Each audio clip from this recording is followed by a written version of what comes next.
Truth is, I am Iron Man.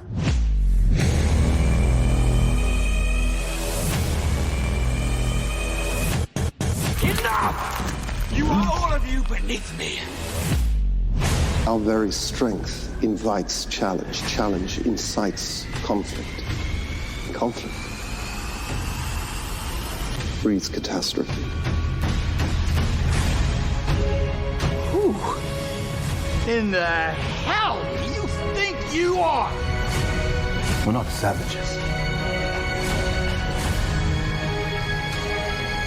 I take power from the undeserving. It's kind of my thing. And we're back for another episode of Dark Side of the Moon. I'm your host, Vincent Green. He's your host, Noel John Toohey. Let's get to it.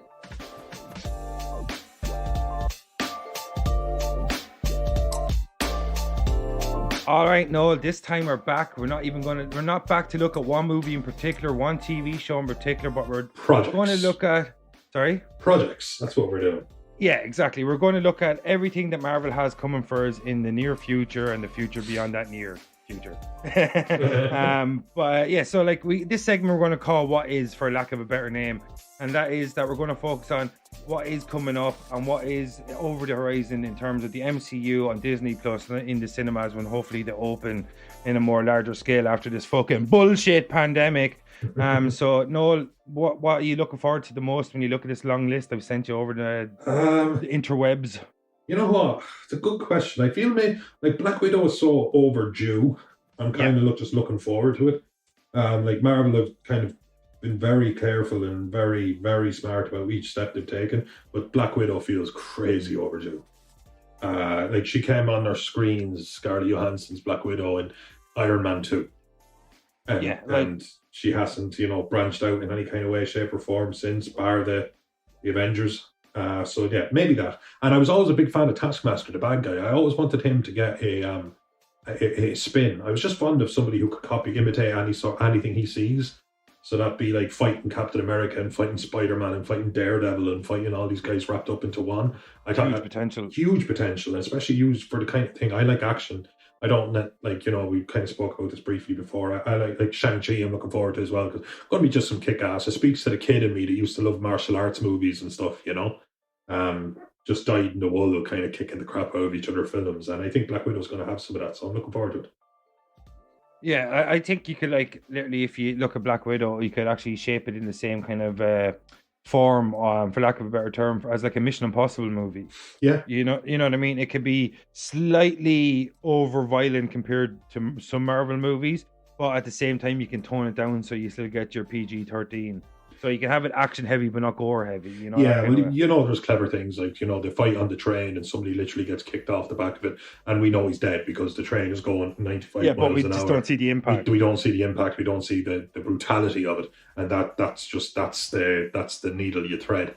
And and you're right because Scarlett Johansson doesn't necessarily have any superpowers, but she's going to be pulling off close combat, acrobatic feats that no reasonable person would expect that's actually possible. And Mr. Mission Impossible has been doing that since 1996, I think was his first album. Yeah, Tom Cruise still hanging off the side of planes like a fucking lunatic. Exactly. You know what I mean? But so Noel, we decided to do this series on the back of the release of WandaVision and the Falcon Winter Soldier because they're the first foray of Marvel into this new post-Avengers Phase 4. We talk about Phase 5 in the second half of the show, but I want to focus on Phase 4 for the first half and what's in the near futures and what Marvel have coming for us. So after we have an episode. I want this episode to be slightly standalone-ish if people don't catch the WandaVision or the Falcon Winter Soldier episode. So I just wanted to give Noel, I know you already did it in an episode we did on WandaVision, so don't be lazy, people. Listen to the full fucking episodes. But just because we love you, we're going to give you a little bit of standalone. So Noel, tell people what did you think of WandaVision, super quick, broad strokes. Broad strokes, right. I thought it was, I loved it because it was very cerebral, it was very meta. It had fun with the tropes, it had fun with the eras, and because it was based so heavily in literally magic and grief, and imagine what those two things can create. It was just a wonderful development from that. I enjoyed it immensely, but it very much so worked as a standalone thing. It doesn't, I know they kind of bled into other things a bit as Marvel has always wanted to do. But I just thought it was a thrill. You know, the last 3 episodes just are such a disconnect from every episode that came before it. It was just such a shift in tone and whiplash kind of twists and turns. It was just I really, really enjoyed it. And it's not like anything that came out before. It definitely broke ground, and you always have to commend that. Yeah, I'm the same as you. It was an intimate story told on a great scale. You know, it was brave and stunning. And stunning and brave. I'm sorry, I can't help myself. But like literally, it was as I said, it was a story that was like very intimate, but it was told on a massive scale. It was told using different eras of sitcoms. It was like an action movie. It was like groundbreaking in some of the effects they use and the way some of the style they use and how they portray the story and the characters. And it was great world building. It was a great first block in the rest of this new world Marvel is going to start to build. Post-blip world, if you want to call it that. And post-Thanos world, I suppose, would be a better way to describe it. But I think it is the first and best opening salvo that Marvel could have done. And it's interesting to see, because we spoke before about how it was wise to do WandaVision first and then get people back to the familiarity of Falcon Winter Soldier. But when I actually looked at the original slate before this podcast, getting the cheat sheet ready, that WandaVision was actually originally slated for after Falcon Winter Soldier. So I think Marvel might have happened on a happy accident that Falcon Winter Soldier was ended up being rescheduled and coming out after WandaVision, because I think the singular nature of the tone of WandaVision in comparison to everything else Marvel have done with the MCU, it needed that something familiar straight after it. So I just think that they might have actually gotten lucky in the fact that they actually had to reschedule their slate slightly due to the pandemic and you know, stuff being made and finished and others weren't and stuff like this, and they might have got lucky because of it. You know, they did get lucky, because I'm surprised to hear you say that. I didn't know that. And WandaVision is, I told you there was an awful lot that was relatable to that. It even said in one of the later episodes, you know, if I could bring back my mother, I would. Yeah. You know, so as in, what would you do if you had literally unlimited power, not just to change something in your home, in your living room, but to change something in a town, maybe more, like as far as you could dream, basically. And that's good. But it gets so unrelatable because it gets so big. Yeah. And it's not based in the world, it's based in a town. And after the blip and everything, I think, Falcon and Winter Soldier kind of coming out, I feel like that's the better one to shoehorn in the larger universe as a whole. Like a nice palate cleanser for the... You know what? Palate cleanser is actually a really good way to put it, because that's what it was. It was very standalone. Like, you know, it did Modern Family, and it did Malcolm in the Middle. Like, it had people talking to the cameras at times. Yeah. You know what I mean? It was very... Breaking the fourth wall is actually breaking the fourth wall in a big, big way. And it would have been strange to me. I think they would have lost a little bit of their speed, and they might have picked it back up. But it was definitely the better way to go. And so like that's pretty much our broad thoughts on WandaVision. If you want to hear us talk in more detail about it, there's an episode we did that'll be coming out, and I'm saying that now, and this episode will be released afterwards. But pretty much we've done an episode of WandaVision. If you haven't heard it, check it out. It's on all the streaming platforms, on the good ones anyway. But we spoke a little bit quickly about WandaVision because, as I said, we already spoke about it in more detail. So after WandaVision came out, was the rescheduled Falcon Winter Soldier, and this was more familiar Marvel territory, the more buddy cop action fest that we love, even though it was slow burning at times, but was a much quicker 6-episode run. It didn't really wait around. It did a lot more world building in a lot of ways than WandaVision, even though WandaVision did its fair share of world building in terms of introducing magic, witches, the Darkhold, all these kind of things, and, you know, expanded on Sword a little bit, Skrulls, lots of stuff. But well, now they got rid of the Infinity. I honestly God think, and I do want to move on, but I'm going to get this off my chest. I do think that Wanda's and the Darkhold are basically the new Infinity Gauntlet. Yes, I think she's going to be either the new villain for at least Doctor Strange, but I wouldn't be surprised if she's the new villain for this phase. Yeah, because just imagine her as a story writing tool. You're just kind of going, I don't know, space, demon, dragon thing. Well, how would we write them in? Wanda. Sorry, I don't know how I forgot Wanda. Of course, space dragons. Let's do it. Yeah, and she could be your entranceway into mutants, like we spoke about on the previous episode as well. But now that we kind of touched on WandaVision again, what did you make of? we only did this a few days ago, so I know it'll be super fresh in the head. But what do you make of the Falcon Winter Soldier, broad strokes, and just so broad strokes, it touched on a lot of social, economic issues that do face the world right now, and I'm not going to get into that because we did get into that. We didn't shy away from it, and I thought I did a good job of it. I think I did an excellent job building out Captain America, because I think if such an iconic Chris Evans Captain America is such an iconic character that you just don't get to give the shield to someone else and say it's him now. Yeah, you don't. It has to be earned. It has to be earned, and I think it did an excellent job of building it up. And I think sometimes at the detriment of other characters to a small degree, especially the Winter Soldier. But I thought, as far as like Sam going forward as Captain America, wow, what an excellent platform for him to jump off. Just an excellent platform, and I'm looking forward to it, and I'm happy for him because he plays quite a relatable, quite grounded, quite, I don't know, just kind of that's what I'm talking about, is an everyday man.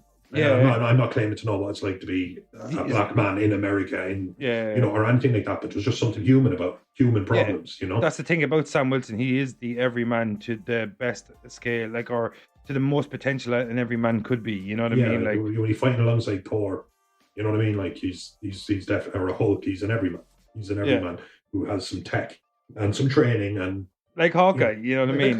Like Hawkeye, he's an everyman. Yeah, it's like there's gods out there and you're fighting aliens and I'm shooting a bow and arrow. None of this makes sense. You know what I mean? I think it was Age of Ultron, something along the lines of that. But I'm just saying with you, I enjoyed the social, political aspects of Falcon Winter Soldier. I love the action sequences. I love the way they started strong, gave us a chance to build into the storyline, and then they kind of let us learn about the characters, and then there was more like. One thing I like about it, even though when they were building, it never slowed down too much. There was constant action in it, and because of the 6-episode run, that always helps. There's less dilly-dally, and you get stuck into the storyline. You try to develop the characters the best way you can. There's a little bit of a disconnect, I think, between the second last episode and the last episode. Something I didn't touch upon last time, but I think the finale was brilliant. The big reveals were brilliant, and I think Anthony Mackie is really grown into the role of Sam Wilson. And Sebastian Stan has grown into the role of Winter Soldier, even though it's becoming increasingly diminished. But like, and I said to you, I thought it was a bit silly that to keep calling Winter Soldier, considering the negative connotations that are attached to it. Like, it should be maybe White Wolf, should be his new name or something. I don't know, but I leave it up to Marvel. They seem to have a handle on things. But yeah, I think it was a return to form for casuals, in a sense, that form that of Marvel that they know and love, the action, the buddy comedy, and a little bit of relatability to the modern world around it, like using like superheroes. This is not unique to to Falcon Winter Soldier. Superhero stories have done this for a long time. They've used the mutants to talk about civil rights. You know what I mean? They've done these different things where it's the thing of sci-fi and fantasy it can allow you to do. You can talk about social and political issues under the massive guise. stages. Yeah, exactly. You can. I always think I keep using the words, I'll use them again. Thought exercises. Yeah. That's what it is. It's a thought exercise. What if you could? Yeah, would you or should you? I just think the best way to talk about sometimes social political things is to disguise your message under the guise of it's a superhero movie, it's a fantasy movie, it's a science fiction movie. And the fact that you can keep these undertones and overtones wrapped up in that overall narrative that people enjoy, that's mass appeal. That's how you get your message across to many people. As a guy, I'm almost middle-aged and I'm white. I'm a white straight man, so I pretty much know everything. Yeah. So I don't like people trying to teach me lessons, because obviously I'm the authority on pretty much everything. Yeah, and just before we move on past Falcon Winter Soldier, because we did a standalone episode, check that out, please. We appreciate all your ears.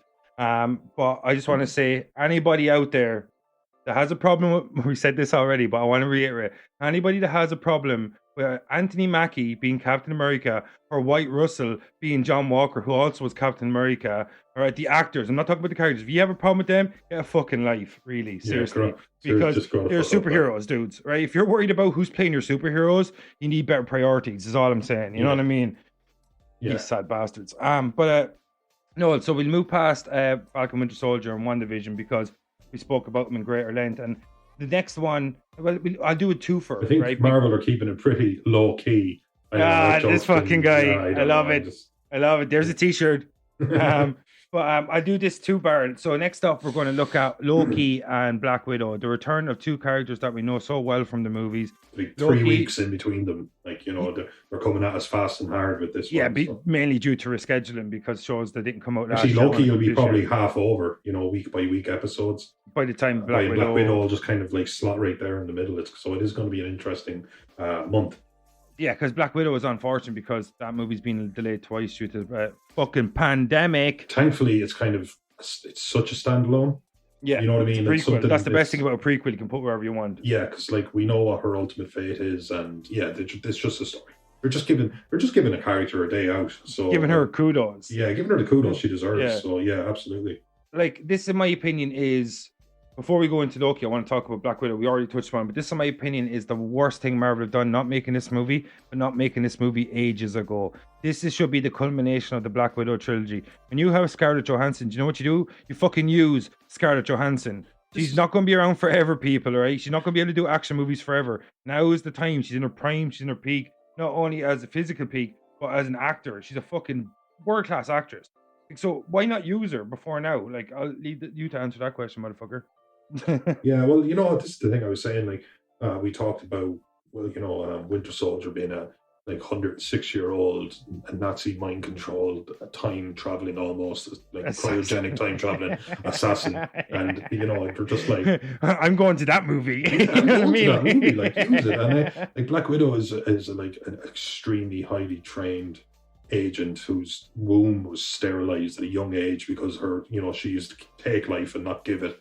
Who's an absolutely tortured and scorched past, who's gone all these covert mission and taken down world leaders and stuff before like finally breaking free of her programming and taking down those the fight, speaking truth to power and taking down the people that used her all those years. And I'm like, yeah, okay, I'll watch that. I'll watch all 3 of those movies. Yeah, it's 3 movies. That's a rich character, and it's like, you know what I mean. You just told 3 movies worth of story in like 30 seconds. You know what I mean? The coolest thing about Batman is the fact that he's he used his parents dying as kind of it's what catapulted him into being Batman. Yeah, it's like that's it. It's always like the greatest heroes come from tragedy, and she's buckets of it. And they never they allude to it. She has conversations with Hawkeye every now and again. And would you say her book is gushing with red? Oh, I'm not being perverted. That was in Avengers. Okay, I'll just put that out there. Yeah. All you fuckers are going to jump down my neck.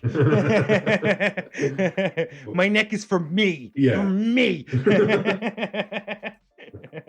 That is such an odd thing if you just heard somebody say that standalone. My neck is for me. Yeah, that's what I was.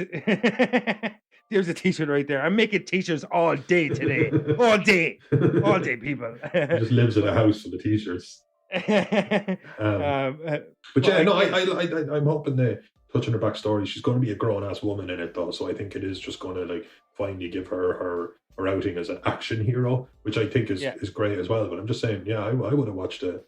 Who's to say, like, you could get a 17, 18-year-old girl, and throw her in a school or whatever of assassins or whatever it is. That film could be in stage 5. Who knows? But it's damn overdue.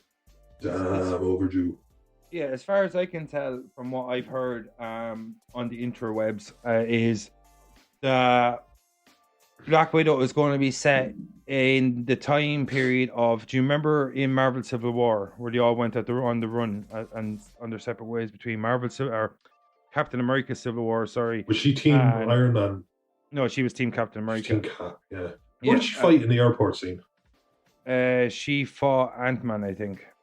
Did she? Or did she fight Hawkeye and it was kind of a friendly almost? Oh, no, yeah, sorry. Yeah, she fought Hawkeye and they were just like play fighting pretty much. Yeah. Just testing each other's skills because they're actually quite close. The only reason they were there in a sense was to keep each other safe in a lot of ways, probably. Yeah. You know what I mean? Like, that's the only reason he signed on was to keep her safe. Like, I was just going to, what was I going to say to you? Yeah, sorry. Yeah, so after Captain America Civil War, and in between the period of time that ending and the period of time of Avengers Infinity War, where Scarlett Johansson's Black Widow shows back up, I think this movie Black Widow is going to be set in that time period when she was on the run and what she was doing on the run in between Civil War and Infinity War, because I think they looked at two possible windows. One was to go back to Budapest, but go back there in this thing that her and Hawkeye keep alluding to in Avengers Assemble. And then their other option was to either use the time gap between Captain America Civil War and Avengers Infinity War, and they decided that they're going to fill in some of her backstory, and she's going to return to Russia. David Harbour is going to play dude. He's like the Russian version of Captain America. I can't remember his name right now, but he's going to play him. And I hear Florence Pugh is either playing her sister or some shit along the lines. And I believe the way they're going to figure it out is Scarlett Johansson, because she's dead already. Spoiler alert. Natasha. We may as well start referring to her as Natasha. Yeah, so Natasha Romanoff is already dead, and she, like, you know, I think will pass on the mantle to Florence Pugh, and Florence Pugh will be our new Black Widow going forward, I think. Yeah. Anybody just know Florence Pugh? She's in that, I don't know, that wrestling movie. I know she's in another movie. Well explained. Thank God he cleared that up. I can't remember. All in the Family or some bullshit. It's about that Page girl, the British wrestler from Norwich or somewhere. I don't fucking know. But so we've kind of touched on Black Widow. We both believe that, and I think, you know, we're not going to have many arguments, that it's long overdue. If we get an Ant-Man trilogy, we should be getting a Black Widow trilogy. We should be talking about the culmination of Black Widow's story here. Or you could have even given us 2 movies, and the culmination of her story could have been in Endgame. That could have been like her pseudo end of her trilogy, you know. But I think it's long overdue. I'm looking forward to it. I think it'll be absolutely ridiculously entertaining. The trailers look fucking savage. David Harbour's a really good actor. He plays Jim Hopper Jim Hopper in Stranger Things. Stranger Things fame. Yeah. And Florence Pugh is a great actress. I know she's in some other movie. I can't fucking picture her, but it's like a period piece or something. But she's a really good actress. I think she'll be interesting and a clever choice to take up the Black Widow mantle. She's a good actress. She's well-rounded. She's young. And she's obviously, all depends if she can do action as well as Scarlett Johansson, or I should say, if her stunt double can do action as well as Scarlett Johansson's stunt double. But we'll see. I think it's an interesting move for Marvel. As I said, it's long overdue, but I'm really looking forward to it. And hopefully, because of its prequel style, maybe we'll get a couple of more Black Widow prequels. But I'd say this could be the last outing for Scarlett Johansson's Black Widow. And I think Florence Pugh I think she'll of the mantle. I think she's in her late 30s now, and I think she's going to pursue maybe meatier roles as an actress, you know. Well, she's done plenty of meatier roles. She has. Scarlett Johansson. It's a storied career that she's had. But she's like Lost in Translation. Her, you know what I mean. She's not even on the screen in her, and she owns that movie, Joaquin Phoenix. Like, she is. She is a good actress. Did you see where they made her husband, Colin Yost, do a joke? Did on Saturday Night Live. You know, he's the guy who does Weekend Update. And him and the other guy had to tell each other jokes, and he had to tell a joke about if they wrote jokes for each other. And he said that Scarlett Johansson was going to play Sammy Davis Jr. in an upcoming film about the Rat Pack. Is that the like alluded to the controversy she had from playing a trans character? And in Ghost in the Shell, she would have played technically an Asian character. Yeah, even though, you know, it's an android, so people go over it. But you know what I mean? Androids can be anything. Like, have you ever seen Elite, a Battle Angel? Come on, people. Yeah. It's science fiction. Sometimes let's get over it. Yeah. And I don't approve of whitewashing, but if it's an android, the divergence in the story is not that great. It's still a fucking robot. At the end of the day, even though I myself would have picked an Asian character, I'm all for picking characters of the correct ethnicities. Is that the right word? Ethnicities. Ethnicities. Yeah. Fuck me. Yeah. But ethnicities, I'm all for picking the right characters. Like, I was really annoyed by Chernobyl when everybody had a British accent in it. I'm like, are these motherfuckers not supposed to be in Belarus or somewhere? Why is this guy got a Cockney accent? Just takes me out of it. That's my only problem with that. I think Craig Mazin created that show. He's going to be doing the Last of Us TV series, which I definitely want to get your thoughts on when that comes out. Back on topic. All right, cool. So we go back to Marvel. So Noel, right? We already spoken about Black Widow. I went on a little rant there for no apparent reason. That's okay. So that's we're what back. chat is.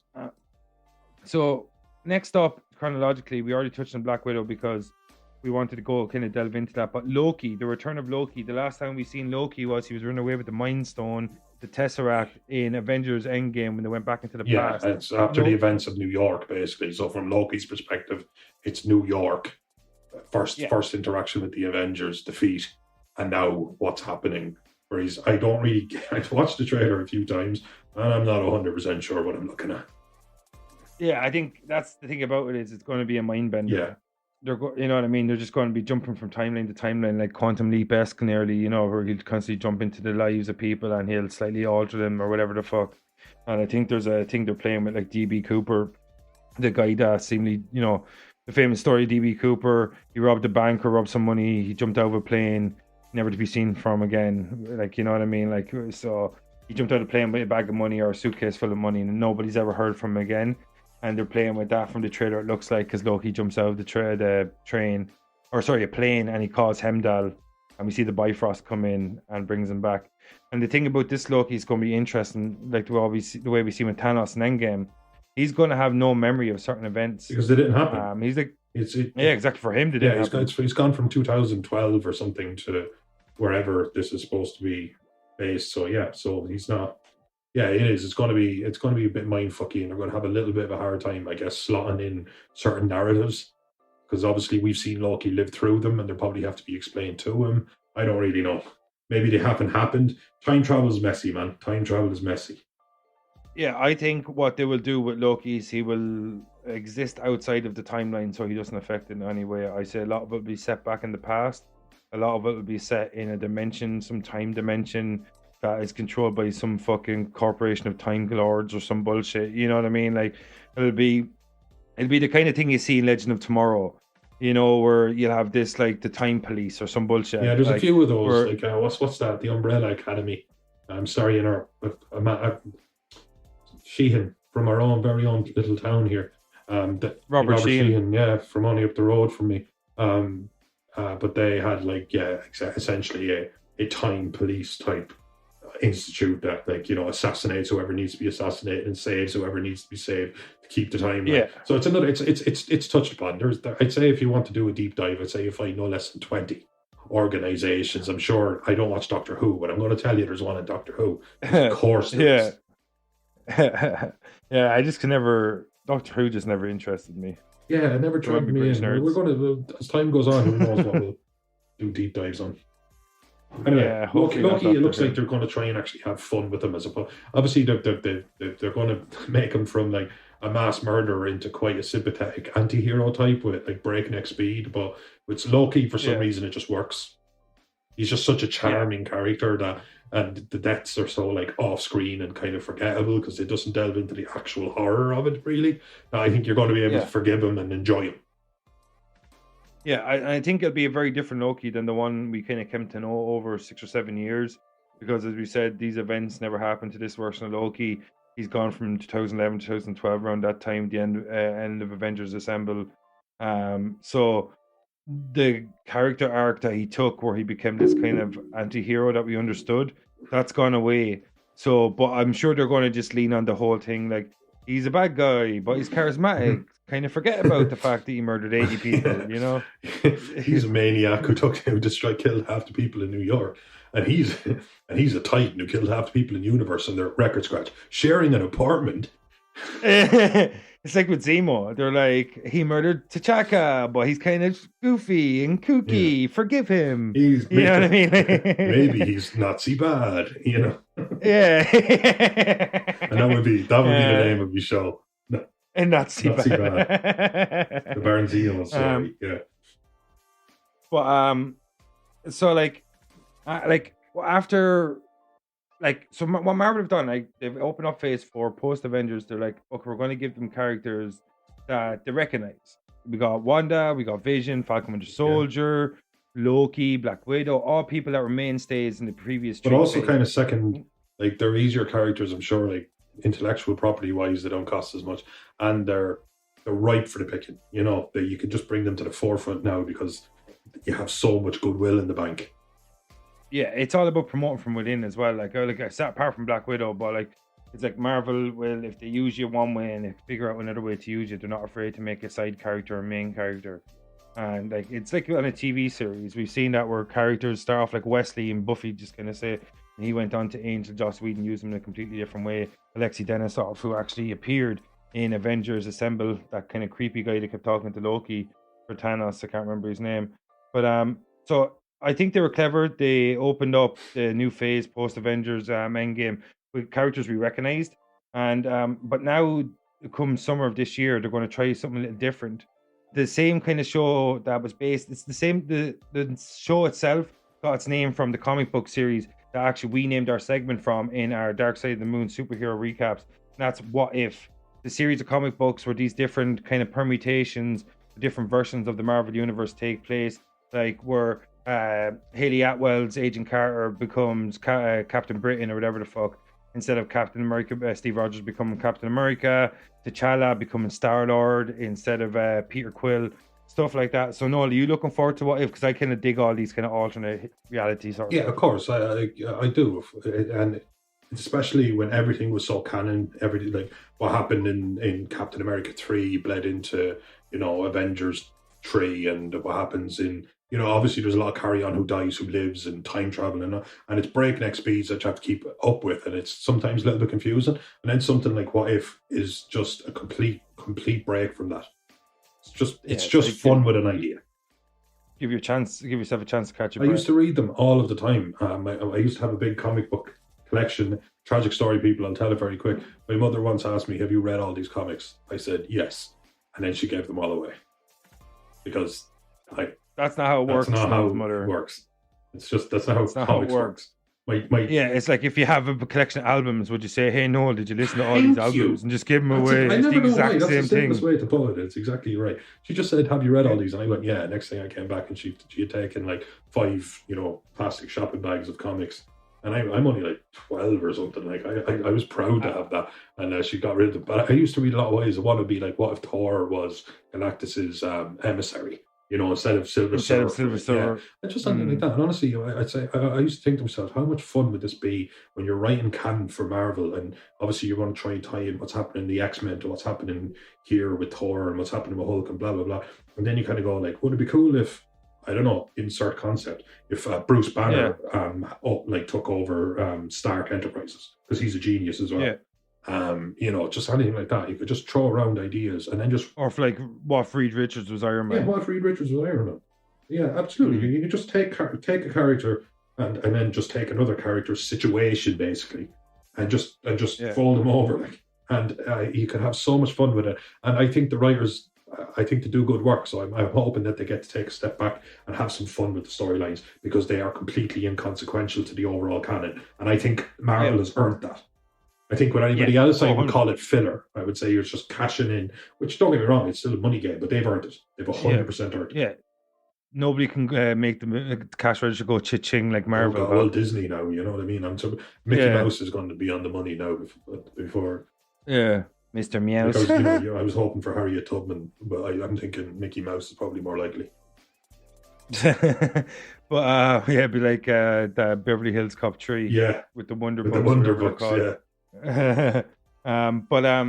yeah. So like I am looking forward to What If, and I am looking forward to the fact that it's an animation as well, because and it also will be the last time we will ever hear Chadwick Boseman fill the role of T'Challa. That just makes that just makes me sad, man. I have nothing else to say about that, except that just makes me really sad.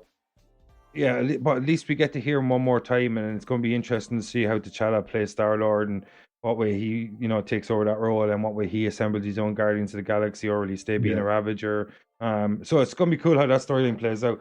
But it's going to be, but it's really cool. We get this little bonus of hearing Chadwick Boseman, rest in peace, play T'Challa again, even though it's an animated version and stuff like that. It's him though, it's him. Yeah, exactly. It's his voice, so that's cool at least. But I'm really looking forward to it. When I seen the trailer, I like the style of animation they've gone with, and I like the thing about What If as well, is that you could do as many seasons of you want with this, and you can bring back people that retired from the movies and have them voice characters and have them in a totally different role, and it's kind of like that nostalgia buzz. You can keep getting it back, and or it's like an event.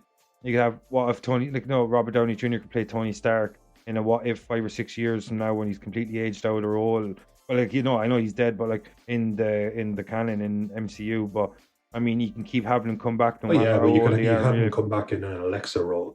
There's been comics about. Remember reading a comic, and the big reveal halfway through was that Iron Man wasn't in the suit, and that it was the backup Tony Stark IQ in the suit, and it had like 60% of Iron Man's intelligence, and it was enough to function on, like, and obviously it'd be enough for the 60% of Infinity is pretty much the Infinity IQ, but but like he could come back in an Alexa role because he was the tech guy. He could literally, he could be the voice. He could have left like the new Jarvis. He could have left messages for like Peter Parker. Yeah. So yeah, absolutely, you're right. Of course he could. And I'd be shocked if he doesn't. So like, what do you think there would be more? Do you think there'd be more what ifs, or do you think it's dependent on the reaction to it? I think the reaction is going to be good. It's like they look like they're going to be fun, and people obviously because there's no consequences. There's no consequences. People aren't going to be like they're after ruining Thor, or this is the worst Spider-Man. They're after killing the franchise. It's going to be none of that. So unless it's absolutely boring, it's going to work. And I just it's like it's a no lose situation for them, really. Exactly. So I don't see it. I don't see it not working. I've been wrong about things before. I could be wrong about this, but I don't see it personally. So like after we got through with Marvel trying out their, kind of flexing their imagination muscles with what if and the different kind of permutations and different storylines and alternate universes and realities that will play out within that animated series, we get to see Marvel taking their first turn at Kung Fu, and that's in the Shang-Chi Master of the Ten Rings. And like this is out later on next year. I'm really looking forward to it, and I think a lot of Marvel fans are really looking forward for Marvel to do their redo, and that's bring us the Mandarin instead of this Ben Kingsley bullshit. You have that happened been in on, Iron Man 3. you've talked to me about that in private a few times, and no, it pissed me off to no end. But I do think that if I was to get into a pissing contest with you about this, that pissed you off more. Oh, 100%. That took me completely out of the movie for 10 minutes when I went to cinema to see it. I was like literally looking around, and I was like, why isn't anybody reacting with the same anger Absolutely. I am? Like the trailers made it look like he was going to be this menacing, fucking cerebral, game-playing genius. And then to boil it down to this fucking bullshit. Like, Shane Black, fair play, you made some good movies, but just stop making movies. Because you make shit. Now, Iron Man 3, you ruined a really solid franchise. And fucking The Predator. Seriously, dude, do we need to have The Predator be in the suburbs? I love that. I mean, really? It shouldn't have worked, but do you remember the scene in The Predator where he sticks the thumbs up hand into the front of the van because he's after butchering everyone in the back? And it's like a severed hand with a thumbs up, and he just puts it in as if the Predator would know what that means. But yeah, no, it was bad. And Mandarin was unforgivable. The whole thing is that he's a tech guy as well. He's alien tech, and each ring kind of represents a different, let's say, component of tech. It's like a shield or an energy blast, teleportation. Just pick your poison. And I thought it was like, oh my god, perfect foil for Iron Man. And Supernatural versus super technology. Absolutely, he could fight him like Doomsday could fight Superman, like brutally on his level.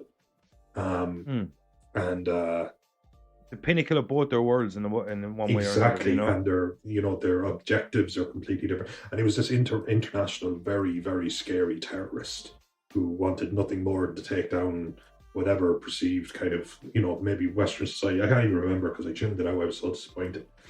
It turned out to be about extremists, basically, but it was a huge. Yeah, what did you? Not to veer too far off, because we will definitely go back over we have plans. Let's just say, but what did you make of the way was it Warren Ellis that wrote the extremist comic books for Marvel? So.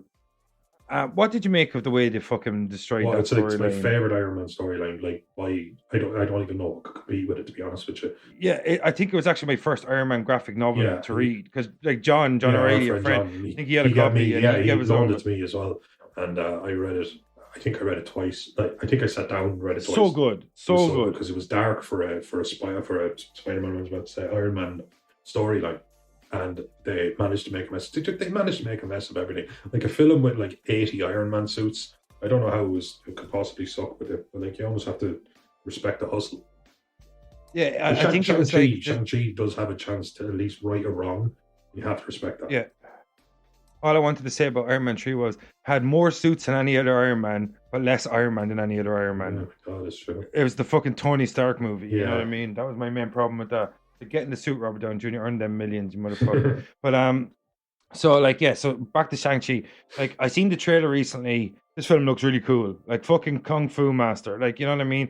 Like, I want to see a shit ton of choreography. I want to see rope work. I want to see everything that harkens back to the old kung fu movies I loved back in the day. But like, I don't really know a lot about Shang-Chi. So is his martial arts his superpower? Like, Yeah, do you know much about I Shang-Chi? don't know an awful lot about Shang-Chi, but his deal is in hand-to-hand combat. Shang-Chi is Iron Man. He is what Iron Man is to tech, what Hulk is to strength. Just if you take him on, Wolverine. Oh, so is he just a really good fighter? Yeah, but I think that like, you know, kind of trained in the mystic arts of this or that. I don't think he necessarily has any superpower, but he's trained to it. You know, imagine just imagine the kind of Bruce Lee ethos, but taken to a Marvel level, where he could like, walk in and take down the Lizard because he knows all the pressure points on the body, and he's obviously he's a complete peace with himself, so he's kind of almost got kind of Captain America-esque kind of stamina. And does he have super strength, superpowers, all to do with it's chi? It's all got to do with chi. So essentially, he does. I think essentially he is going to be able to do stuff that no human being could do. But at the Captain America scale, I'm thinking, and it's just because he's such a refined martial artist, you know. But it's the same. I think it's going to be, you know, I think he's going to be like a more kick-ass Daredevil. Like I think he's going to be an absolute. Or more kick-ass Iron Fist. Maybe a more kick-ass Iron Fist. Which would be easy, to be honest with you. You would have played that fucking role with more vigor than Finn, whatever his fucking name was. I couldn't watch the second season. I just couldn't bring myself to. It was like, fucking hell. Like, was anybody else so happy when that sept got blown up in Game of Thrones? Yeah, I said it. I said it, Loris. Come at me, Loris. Come at me. Lord of Flowers, motherfucker. Come at me, motherfucker. Very angry about Game of Thrones. I'm very angry about how they ended Game of Thrones. Yeah. Anyway, next on our docket about what's coming up in Marvel. How angry are you about the last season of Game of Thrones? All right, so Noel, all right, we touched on sorry. We didn't really. Shang-Chi's, what are you looking forward to in Shang-Chi? Let me ask you a question.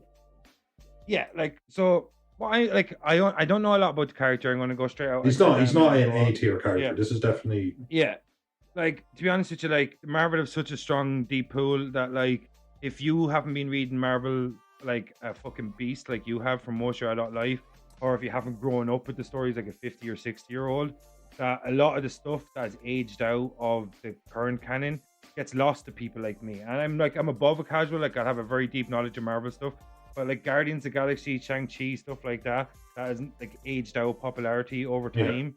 That's stuff that I wouldn't have a great knowledge of, and I admit that because, you know, I read what I grew up with, and like what I grew up with was different than those stuff.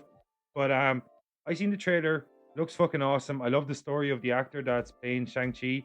He put up a post a couple of years ago on Twitter saying that Marvel should have more Asian superheroes, and look at him now, motherfucker. A couple of years later, he's playing Shang-Chi.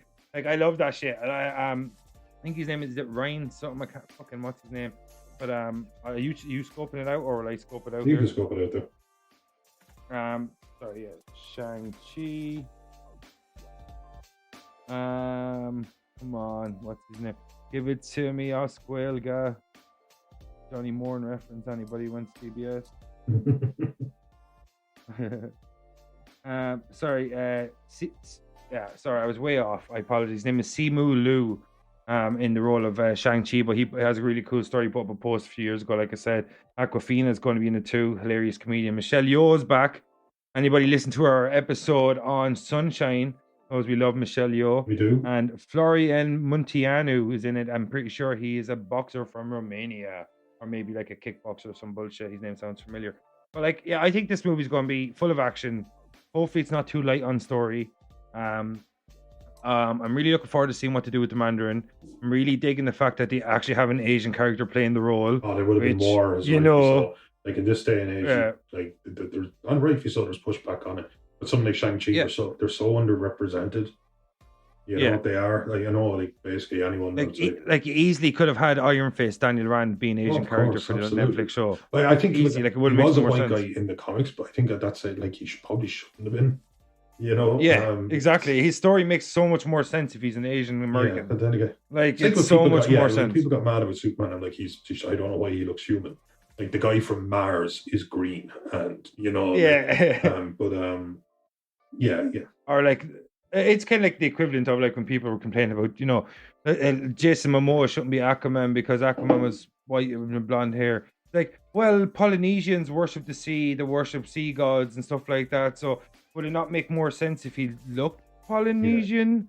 You know what I mean? Like, so, like, I just think when, like, I love when they stick to the source material, but I think if there's a perfect and reasonable excuse to diverge in a way that you can modernize the story, do that. And I think Iron Fist was a perfect example that, you know, you could have an Asian American play Daniel Rand instead of Finn, whatever the fuck his name was. Loris, come at me, Loris. I said it. But so yeah, I'm looking forward to this. I think it's going to be full of action. I think the fight scenes are going to be awesome. The trailer looked really cool. Really happy they got an Asian character, an Asian actor to play Mandarin. Really happy they're actually redoing the Mandarin, because I thought the lack of respect for such a pivotal character in Iron Man story was shameful. Like, fucking Shane Black. Seriously, dude. What's your problem? Like, yeah, originality is good, but like, only if it's good originality. Yes. You know what I mean? Like, so I just think it's a do-over for Marvel. They got the opportunity. I think we'll see the Mandarin pass this movie. I think Shang-Chi will do huge numbers, especially in the Far East. Like China and places like that, it's going to do huge numbers. It's representation. That's all it is. It's all anyone wants. It's going to, I think it'll do the same for the Asian community large in global scale, in the way it did for the African American and Black community for Black Panther. It'll have that same effect. They'll finally be able to look up on the screen, see someone that they can recognize within themselves playing this super heroic role, and it's going to really resonate with a new audience, and I'm all fucking for that. And that's what my whole thing is about. Anthony Mackie's a great choice to play Captain America, because now that character, in a sense, is the same character, same mantle, but going to resonate in a completely different way. And I think Shang-Chi will resonate with a wider audience in the same way Black Panther will.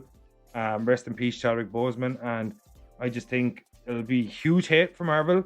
It'll be the first of a trilogy, and we'll definitely see the Mandarin again. That's where I stand on it. Well, I agree, and I think that they listen to the fans. I think that just before they move on, they get a shout for that too. Fans were outraged. They found a way to work it back in. It's a couple of years later, but somebody somewhere said, we're probably going to have to do Mandarin again. That was a real fuck up. Yeah, exactly. It's like Justice League level of fuck up, in my opinion. Not a whole movie, but it ruined the whole movie. But so, right, we've given you our thoughts on Shang-Chi, but was obviously looking forward to it. You know what? I think it's great. Like, we talked about representation and all. It's going to be held to the same standards. It's either going to be good or not. You know what I mean? That's it. I think it will be. There's no getting past the smell test. It does look good. I think Marvel have a real fervor to go into the kung fu space, and it's another subgenre they can incorporate into their storytelling. Which it's an argument I made for why Marvel will have increased longevity more than other genres because of the incorporation of subgenres. But so Noel, this is another redo in a sense for Marvel coming up because of the failure of Immortals, which was originally stated long ago by Kevin Feige. Because of the failure of Inhumans. Spectacular failure of Inhumans. I think we need some, we both like to write a bit. But give me some words here. I'm going with spectacular. It hits all the notes for me. Spectacular failure. It was pre-Marvel MCU failure. That's how big of a failure it was. It was like Marvel didn't even have a hand in it. It was just an abomination in comparison to the other content they've created. It was just such a letdown. It was so watered down. Everything was just a miss, and it was just a really disappointing show overall. I never checked it out. I watched every episode. I have a tendency to sometimes let these shows come out for a couple of weeks and maybe sit down and watch 2 or 3 in a night, and just really enjoy, because we live in a binge age. So unless I'm absolutely chomping at the bit to get at something like I have been with Invincible, I like to let it go. And then I'm not even really a review guy, but when something is so abysmal, it finds its way to you. It just does.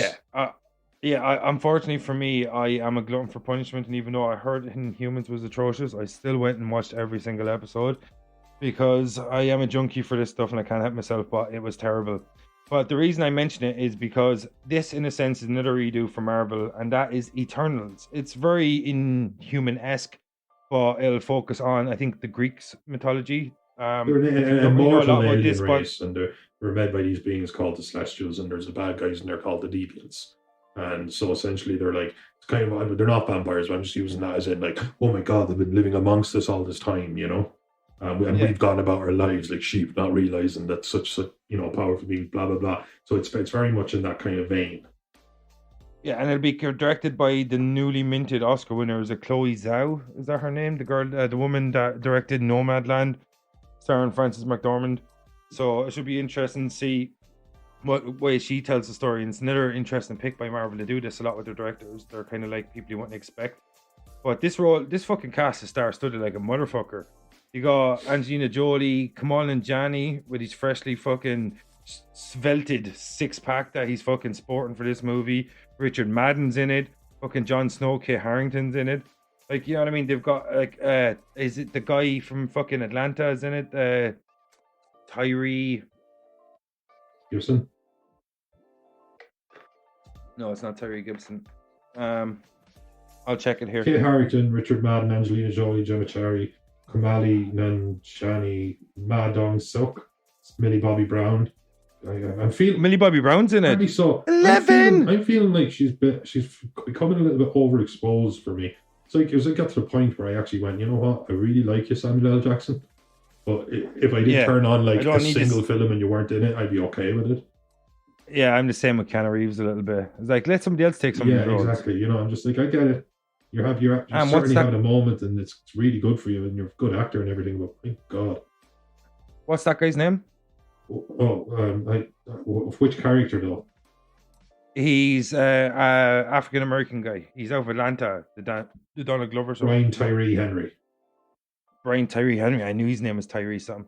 But like, yeah, so that cast is fucking star-studded. Yeah. What did you make of that? Like, I don't know fuck all about Eternals. There's like a lot of they wouldn't be in my top. They won't be in my top 20. I'm not even sure because I read I actually thought things and kind of veer away from just kind of standalone kind of comics and stuff like that. So yeah. So they haven't been particularly high on my radar. So I come into this with an open mind, I suppose is the way to say it. Do you think this is, for lack of a better comparison, like Guardians of the Galaxy territory? Yeah, oh yeah. You just go in and see what they have for you. That's exactly what it is. This is something that could actually work in film, maybe better than it works in comics. You know what I mean? This is the spectacular. This is big. It's going to be very like a large concept, like a Greek god film, like you said, because everyone is super powerful. Like their baseline powers are all telepathy and longevity and durability and. Like the craziness about this, I'm looking at the Phase 4 slate. We're not even out 2021 yet, and we've already spoken about WandaVision, Falcon Winter Soldier, Loki, Black Widow, What If, Shang-Chi. Now we're on the Eternals, and there's still many more to come out this year. Like I just think, like hopefully Marvel themselves don't become a little too overexposed because they're burning through a lot of content now, and you were really pacing it carefully before that. It doesn't. You don't want. They've done it. They're here and they have arrived and we're in Phase 4. Yeah, and now there's just so many loopholes they can take. And if a character, because like you'd have something like this, let's just say, and you have Icarus and Gilgamesh and these Athena and Cersei and these characters that like kind of based on or considered to be gods.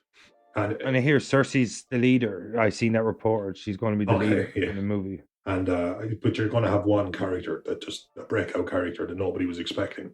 And then you're just going to get like a whole franchise launched off their back. Because I remember like thinking, God, are they ever going to make a Captain America film? Because I'm old enough to remember. Yeah, it's mad. Now I cannot believe that they released a series based around Vision. Yeah, Vision. You know what I mean? Like, yeah, like when you even hear Visions coming, like when I heard Visions coming to Age of Ultron, I'm like, no fucking way. And then when you hear Paul Bettany's playing, you're like, oh my God, it might actually be good. Yeah, exactly. You know what I mean? Like so this just tells you that you're thinking, oh, they've got through some of their big players. You're absolutely right, they have.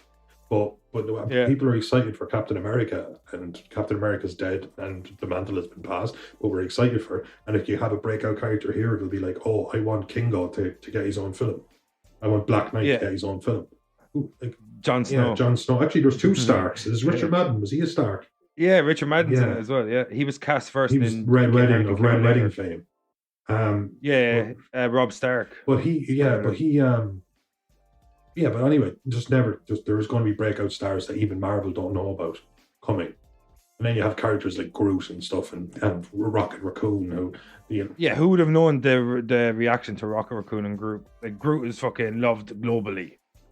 like globally, like a talking tree and a talking I raccoon. love just the scene where in Guardians of the Galaxy where he kills like 8 guys in a row, like literally spears them, Yeah, and then turns around to Star-Lord and just smiles.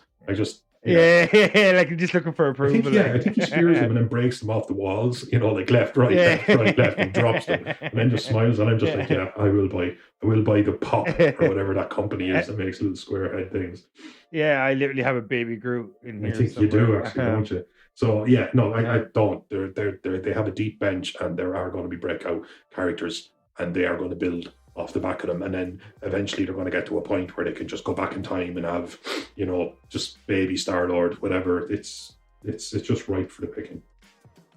And after Eternals later on this year, I don't really have any expectations for Eternals. It's like when I want to see a trailer is the way I'm going to look at it, because I don't know enough about the characters and I don't know enough about the source material. So I'm going to come into it like I do with most Marvel stuff that they introduce me to that I don't know. I'm just going to come into it with an open mind and just hope that the spectacle is going to be ridiculous. And I think it will be. Like, I didn't know a lot about the characters. You filled me in a bit more that they're like from like space and shit like that. So I can imagine that it's going to be very cosmic and how to tell the storytelling in the same They're way. made by a space kind of race, and they've been here forever kind of thing. They're made by the Celestials. I think, are the Celestials those big, huge guardian things? They look like suits of armor, like but the Watchers or something. No, even bigger than that. I think they look like suits of armor, but they're about 200 feet tall. They're ancient. Even the Infinity Gloves, I don't think can destroy them. Like they've always been, and they always will be. So essentially, gods. Like Ego. Yeah. Like Ego from Guardians of the Galaxy 2, he was a Celestial. Yeah, I think Ego was a Celestial actually. So after they introduce us to Shang-Chi, The Legend of the Ten Rings, and Eternals, 2 new properties to me, at least anyway.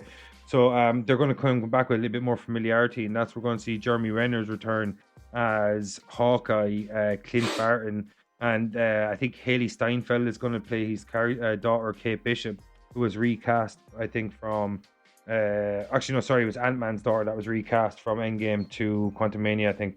So Noel, what do you think of the return of Jeremy Renner in Hawkeye? Are you looking forward to this, and do you think it'll be passing of the torch? I was always a big fan of Bullseye, for example, as a bad guy. So I know it's a simple power setting, but just a really, really incredible accuracy is just something that's fun for me to watch. And I love the trick arrows. I don't know, that this just speaks to the more childish side of me. I just want to have fun with this. I just want trick arrows and big action scenes. This is definitely my bubblegum fanfare, and anything more than that is just icing on the cake. Do you think we'll see this is the last outing as for Clint Barton as Hawkeye? Do you think this will be another passing of the torch like a la fucking Black Widow, where I assume Scarlett Johansson will be passing the torch to Florence Pugh, and now Haley Steinfeld, I think, will be the new Hawkeye. Kate Bishop will take the role. I think that's her name, Kate Bishop, if I'm not mistaken. Couldn't tell you. Honestly, could not tell you. Hawkeye cast. I've typed it in, and the answer is Linda Carter. Okay, this is definitely from an old 70s show or something. Linda Carter, the woman used to play Wonder Woman back in the day. Like, no, a film from 1984, I think. So yeah, so it's not that.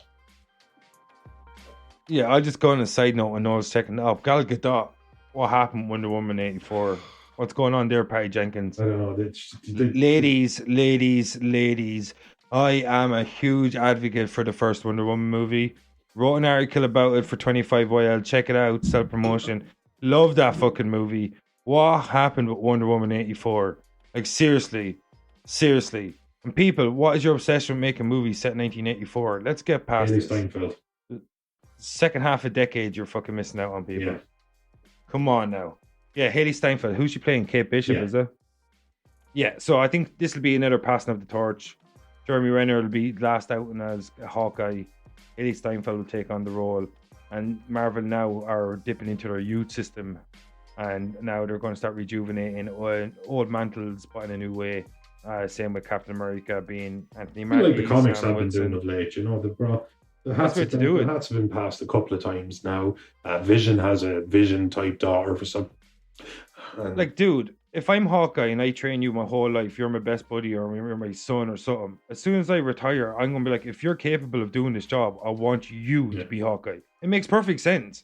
Like, it makes perfect sense. If you want that name to carry on, you're going to give it to your son. I just love that. or your friend or something. Daughter, you know, the only thing I've ever wanted for you is for you to fight wars. It's like, hey kiddo, how do you feel about mass murder? Yeah, exactly. Like, and just you're on your Bob? deathbed, you're just kind of like, I fought enough wars that I felt like I could have fought one more war. Like the Schindler's List speech, but it's like wars. Oh, yeah. It's like he's dying. He's just like, he's got his arrow. It's like, one more murder. One more murder. I could have had one more murder. I when they did, God, what was it called? What was the series called? Arrow. No, sorry, it was X-Men. It was, sorry, they did a whole thing like the Marvel Universe, but it was a little bit more gritty, kind of like an Earth 2 thing, and it's absolutely escaping me. But there was a scene where they kill Hawkeye's family, and they capture him, and he's tied to a table, and he ends up killing everybody in the room with his fingernails. This is the only thing, the only thing that didn't take from him was his fingernails. So he just literally starts killing everyone in the room with them. It was absolutely supreme. And that's an animated movie? No, it's not an animated movie. Actually, there was a few animated movies based around it, but is that comic it was book? a comic book. It was excellent. Yeah. But I'm hoping they really just have fun with the fact that accuracy is essential. That's it. That's all he can do. Accuracy. And arrows are his weapon of choice, but that's by no means, it doesn't matter. It could be a cleaver, it could be a spoon. It just doesn't matter. So do you feel this will be another case of Marvel rejuvenating an old mantle in a new way, where Haley Steinfeld will be new, or do you think Jeremy Renner still has a bit more tread left on his? I'm wondering if that remains to be seen, kind of thing. You know what I mean? Depending on where, let's say, the series ends, I assume he's not going to be dead at the end of it. And depending on how it's received, that they can leave the door open. Yeah. You know. Really, we'll have to go to Volmir. Oh, too soon. Can you say that? Ultimate Avengers, that's what it was. It was just Ultimate Universe. Is it Volmir? Is that the name of the planet? We'll go with it. So after Hawkeye, which I think it'll be kind of like Jason Bourne light. It'll be like a spy movie. Jeremy Renner already did Jason Bourne light. Yeah, Bourne Legacy. Like literally, I have no problem with the Bourne movies, but just don't go past the trilogy. No. When you have perfection, you just let it sit and enjoy your work. Don't keep fucking nipping away at it because you want to make more money. Fucking come up with new stuff. There's new books out there, people. Rick and Morty, a joyless cash grab. I'll say we do start with Men in Black too, but it still applies. Yeah, but like, so after Hawkeye's finished shooting arrows at people's faces and getting his daughter to, follow in the same mold as him, it's like, keep on shooting these people, honey. Like, what a sport. And he just like taps her on the chin, like, but I love you, fight wars. That yeah. After Hawkeye leaves us, he's going to be shooting arrows and shit. We're going to see the introduction of Miss Marvel, the first Muslim superhero in the MCU. And it's literally a kind of one of the first knock-on effects from the superhero's existence within the world, within the MCU. She's interesting as well because she's not the power set. She's the mantle without the power set. Yeah. She just took her inspiration from the character. It's like she's the first knock-on effect in a person who's seen superheroes in the world that she exists in and wants to become a superhero. Like, she is the first, like, because like Spider-Man became, like, everybody became a superhero because they were destined in a way, and that's the way their life went. But she's seen Captain Marvel. Is it Kate? I want to say Kate Danvers. Karen Danvers. Carol Danvers. Sorry, she sees Captain Marvel and she gets inspired by her and she wants to become a superhero, and she takes on the guise of Miss Marvel. I know this is a really new comic book. It only came out in the last 10-15 years, as far as I know. She's a really new character, and I'm interested to see, like, do you think Captain Marvel's going to show up in this show? Do you think Brie Larson's going to show up in this show? I'm wondering. I don't know. The thing of Miss Marvel in the comics, it's like she's Captain Marvel has become such a like celestial level kind of character. You know what I mean? Like overly powered. She can just she could get from here to the far side of our cosmos in no time at all, and you take down literally starships. So she obviously is not going to work as a street level friendly neighborhood Captain Marvel. It just is not going to work. So I think she's literally just taking the mantle. I know it would be nice if she made an appearance to pass the torch in some sort of way, but I'm not expecting. Yeah, I know Marvel have alluded to. I know there's going to be a second Captain Marvel movie, but I know Marvel have alluded to a potential Captain Marvel trilogy. And I'm wondering if instead of Captain Marvel showing up, Miss Marvel, maybe it'll be the reverse, and Miss Marvel will show up in the Captain Marvel movies and take over the mantle as Captain Marvel, maybe in Captain Marvel 3 going on to Captain Marvel 4 or some shit. Possibly, yeah. And like, do you know much about this character? Because I know she's really, really. Yeah, I don't know everything about her. I know her power set's a little bit closer to Captain Fantastic. Captain Fantastic? Do you mean Mr. Fantastic? Like, Captain Fantastic was silly. Although, in my defense, there's a good few captains out there. Yeah. Dude, in your defense, Captain Fantastic. In your defense, Captain Fantastic was probably a superhero one stage or another. Is it probably without doubt. What's he's like superhero? Because if the Human Torch, you have the Thing.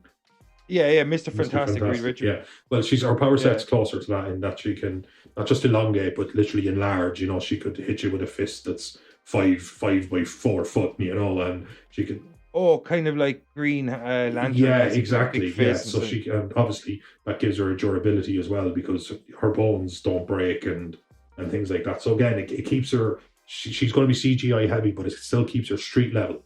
She's going to be an absolute badass in New York. Or wherever, but her power set's a lot. Yeah, I hope it's not set in New York because, like, come on. I just like if there was even a single movie in New York, it would be just like you have failed. You know what I mean. Failed.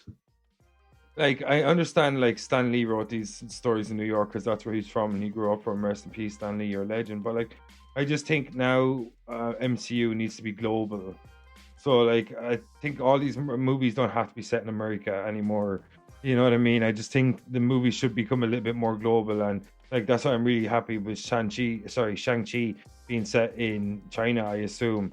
And I like the way Doctor Strange was, like, kind of set in Himalayas and Nepal and places like that. Like, literally, it's a whole world. It's a cinematic universe.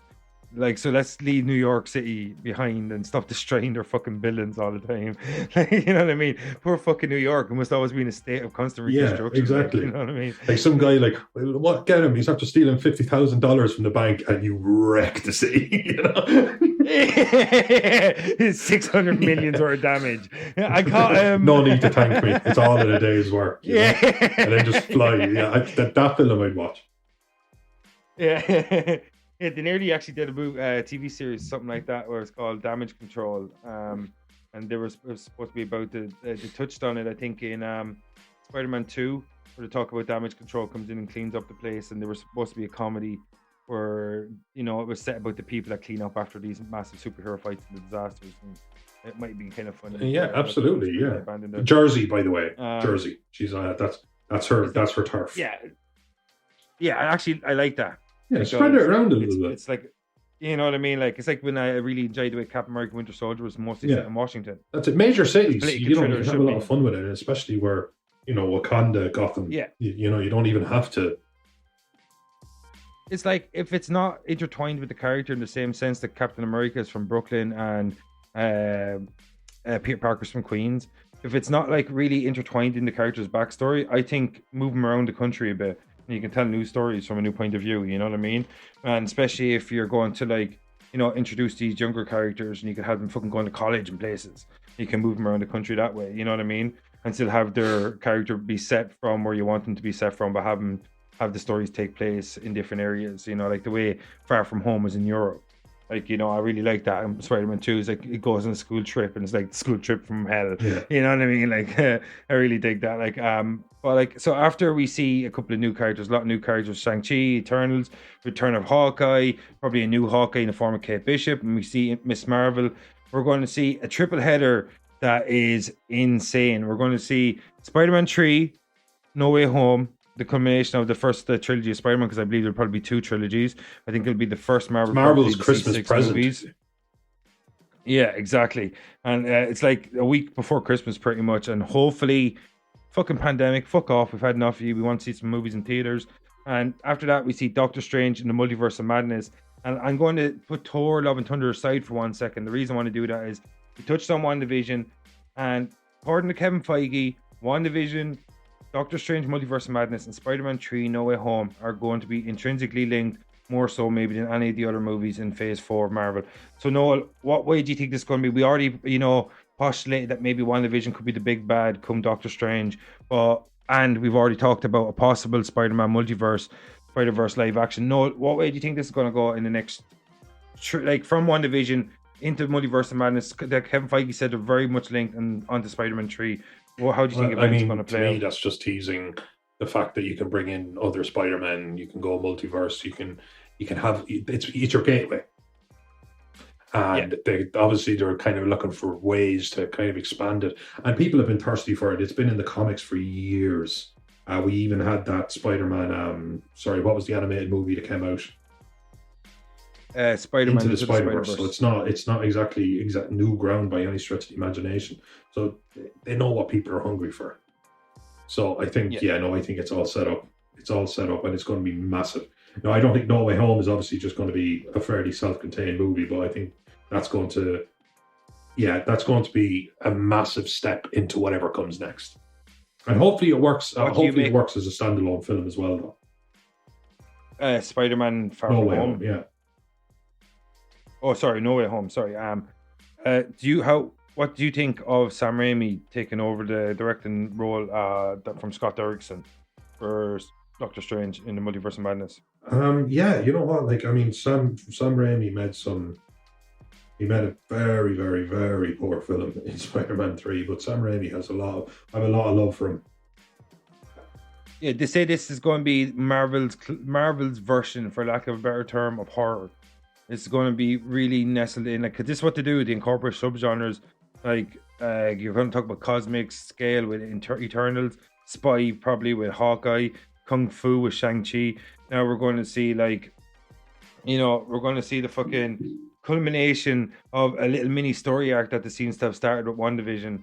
And in the Multiverse of Madness with Sam Raimi, I just think it could be very interesting that they were seems like they're very dead set in getting a horror director, or at least someone that had a history of horror.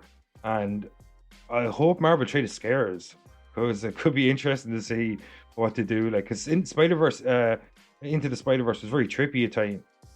Some of the stuff, the alternate realities and stuff like that, when people are passing through onto his Earth. So I'd be very interested to see if Marvel are going to go with psychological horror, because you can do a PG-13 psychological horror. Man, I'll believe it. I hope so too, but I am not holding my breath. You know how hard it is to scare me and you, and it's not that we're badasses; it's that we're just conditioned. It's not even.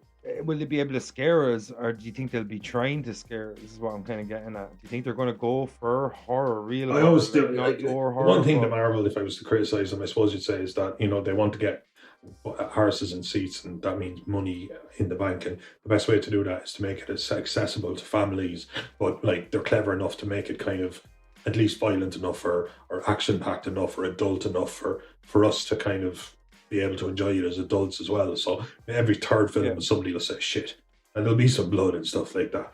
But that's why Deadpool was such an assault on the senses. It just kind of felt like, I felt like I needed it. But I think everybody felt like that. It's like why we love the Blade movies. Yes, exactly. Exactly. The first two. Yeah, the first two. Third one never happened. Exactly. Thank you, therapy. I don't even know why you referred to it as the third one. Yeah, I don't know. And the fifth one wasn't really either. Weird. I just say random shit sometimes. Yeah. And actually, I do need to say something about Blade 3. I said this to you before. The blades come out backwards.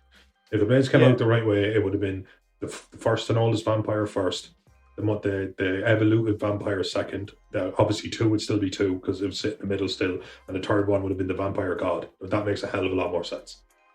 Yeah, no, I would have done improved vampire first, Dracula second, and then Blood God third.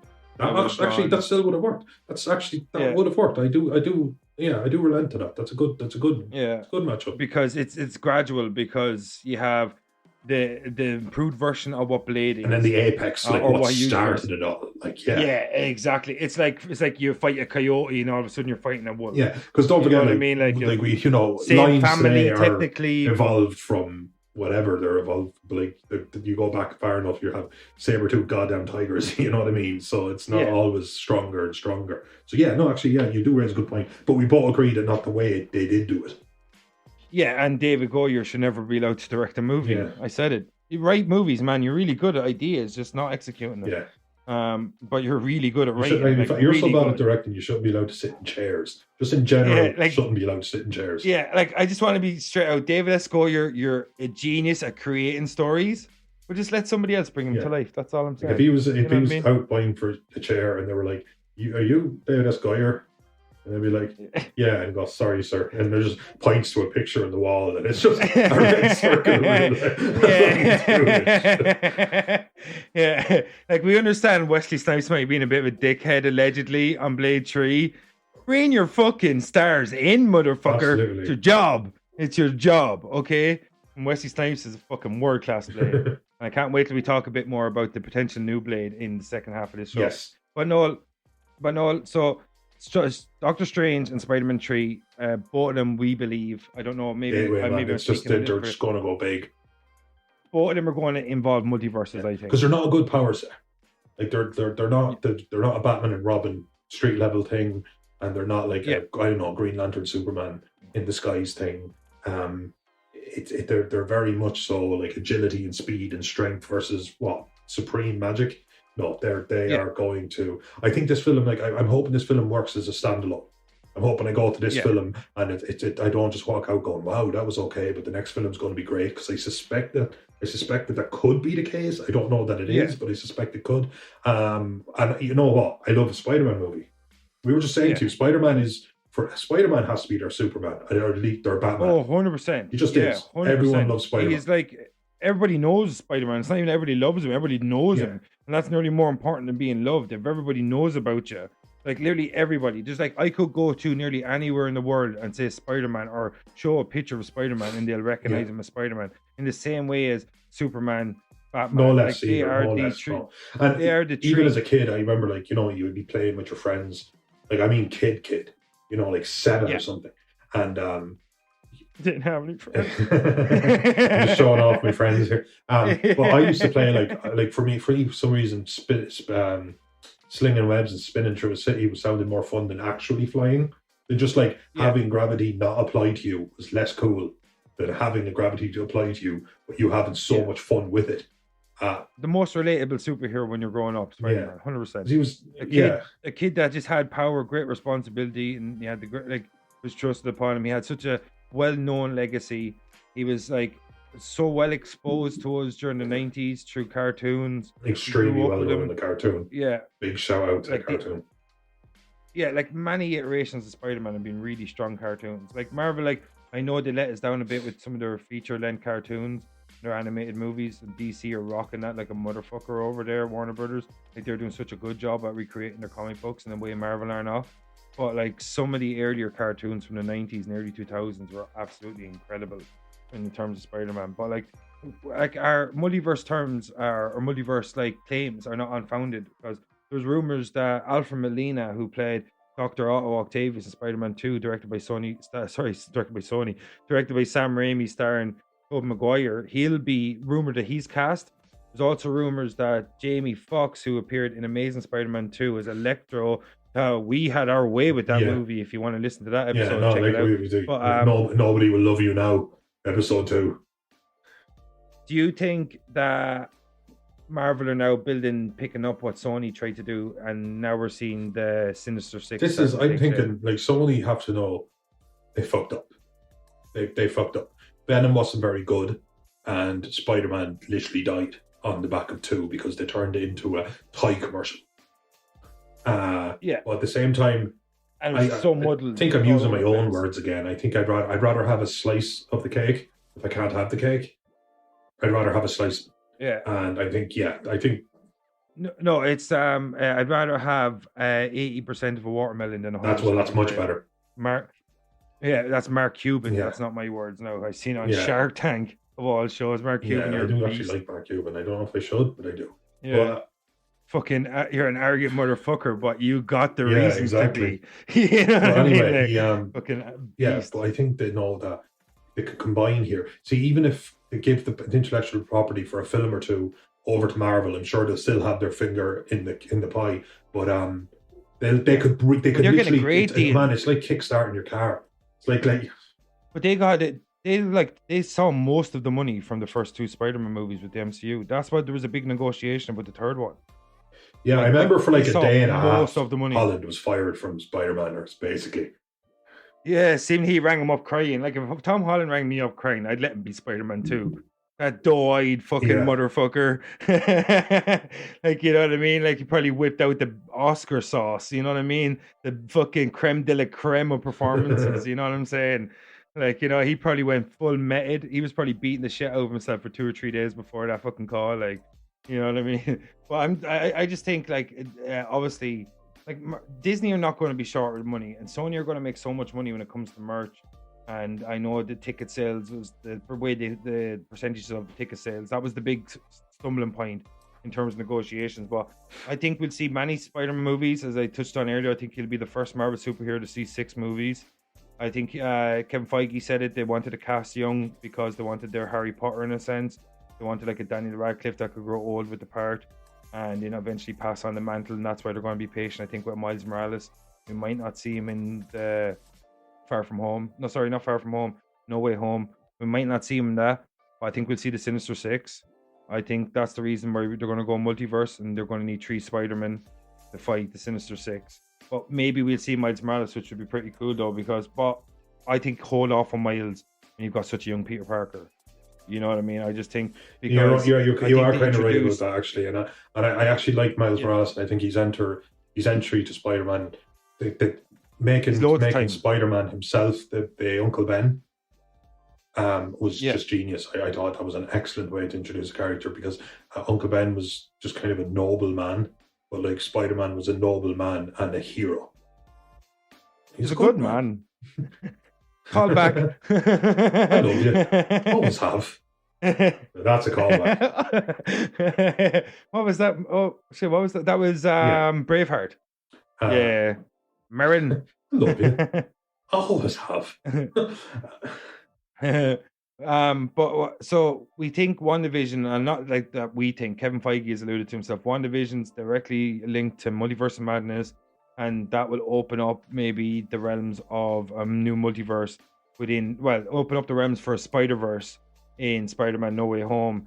And I think those 3 movies are going to tell their own little story, and it's going to be fucking insane, and I cannot wait to see it. So after Spider-Man and Doctor Strange and WandaVision, their own little thing happens, we're going to see Thor, the Love and Thunder, the first time a Marvel superhero has had 4 of his own installments in his own singular franchise. And Taika Waititi is coming back to shove his lovely Waititis in our face. And he's come back. He's a legend. I love Taika Waititi. Everything he does. You said a good Hitler is a sentence you probably didn't. Yeah, man, that movie is incredible. Jojo Rabbit. If anyone hasn't seen it, I don't know what you're doing with your life, and you need help. Yeah, man's a beast. In the best way. Like, he's an absolute fucking great director. Man of Middle Eastern descent, and he plays Hitler, and he's just hilarious in the role. And he directs the film. It's just great. What he did with Thor Ragnarok was the most defibrillator.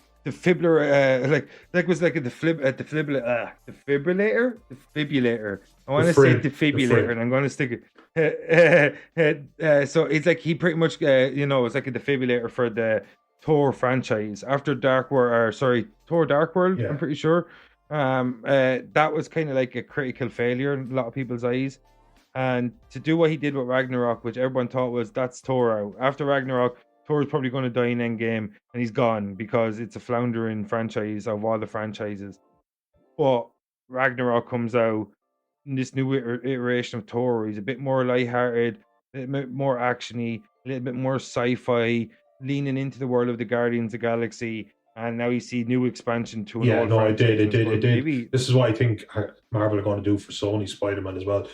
Like, just clever use can breathe life back into it, and that's what Thor Ragnarok did. If I have one huge gripe with Thor Ragnarok, and it's not what you might think, because it's not about the story at all, it's that Planet Hulk and World War Hulk, I think, are 2 amazing arcs, and Planet Hulk was kind of Yeah. blended into Thor Ragnarok. The arena that he fought in was, was great animated movie. yeah. Actually, would you believe I watched it 2 nights ago? I've just been on this kind of weird kick lately. But it's so I would have loved to have seen that, and maybe someday I will. I don't know, but I won't off the back of Thor Ragnarok. Thor Ragnarok was a great movie. Yeah, I think when side note, but I think the thing with the Hulk is there is a rights issue with Universal. I think it was either Oh, it is. sorry, Listen, maybe you not think Universal. like this guy, Sorry. this intellectual property belongs to the studio, but there's a lot of politics. Yeah, no, sorry, I meant to say I think it's actually Paramount, because I think it was Paramount that distributed the first couple Marvel movies before Disney bought Marvel. The first couple of MCU movies, up until as far as maybe Thor or something like that.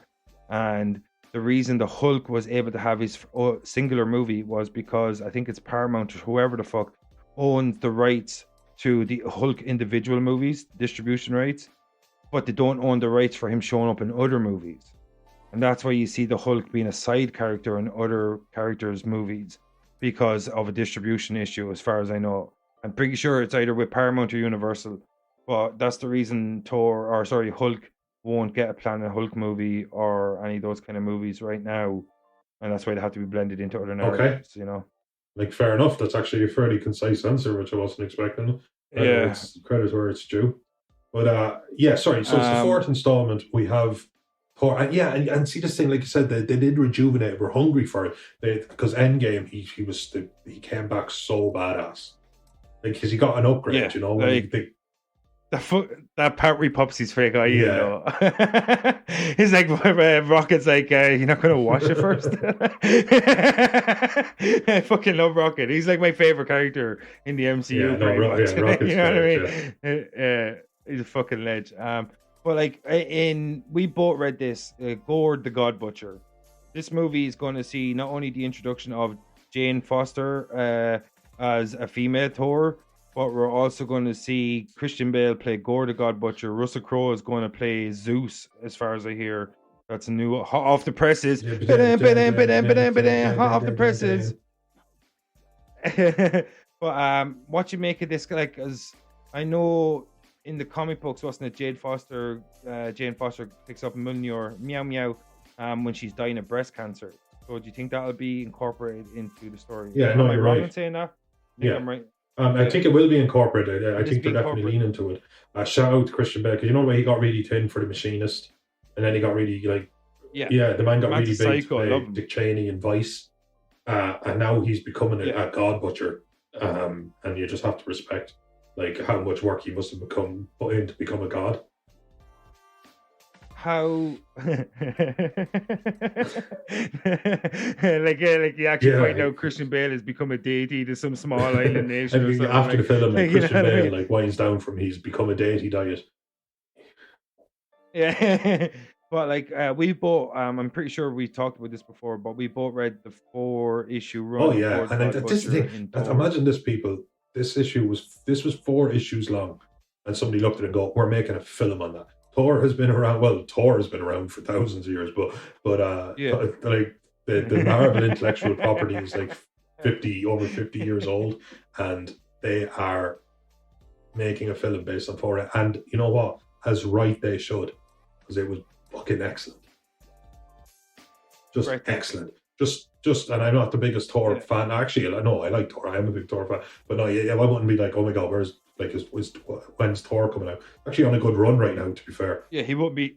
He won't be in your top 5 back in the day when you were a kid. But that was just so great and dark, and like a kind of like a Joker, kind of like anti-hero, like fuck society character, but on this kind of deity level. Yeah, it's like cosmic interdimensional travel, Thor meeting up with previous it's not grounded at all, and it's grounded as well. It's bizarre, and it shouldn't work in 4 comics. It shouldn't work, and it does.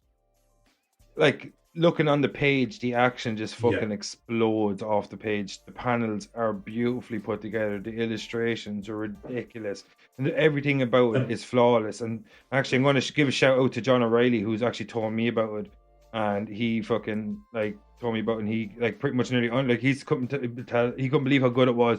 And then I was kind of like, oh wait, is he overselling this? And then as soon as I picked it up, I couldn't put it back down until I finished all 4 issues. It's just fucking insane. I cannot wait to see what Taika Waititi does with that storyline. Yeah, no, same as I think. I just, oh god, drooling almost. I take back everything I've said. I've been lying for an hour and a half. I want Thor, Love and Thunder is what I'm most looking forward to. Yeah, it's because when you look at the slate, when you look at the first half, you're like, ooh, Black Widow looks pretty good. And then when you look at the second half, and it's painfully overdue. And like you said, like Thor it's now in its 4th installment, so nobody could be looking at Thor going, God, when are they going to use him? You know, and he appeared in all the Avengers movies as well, apart from one.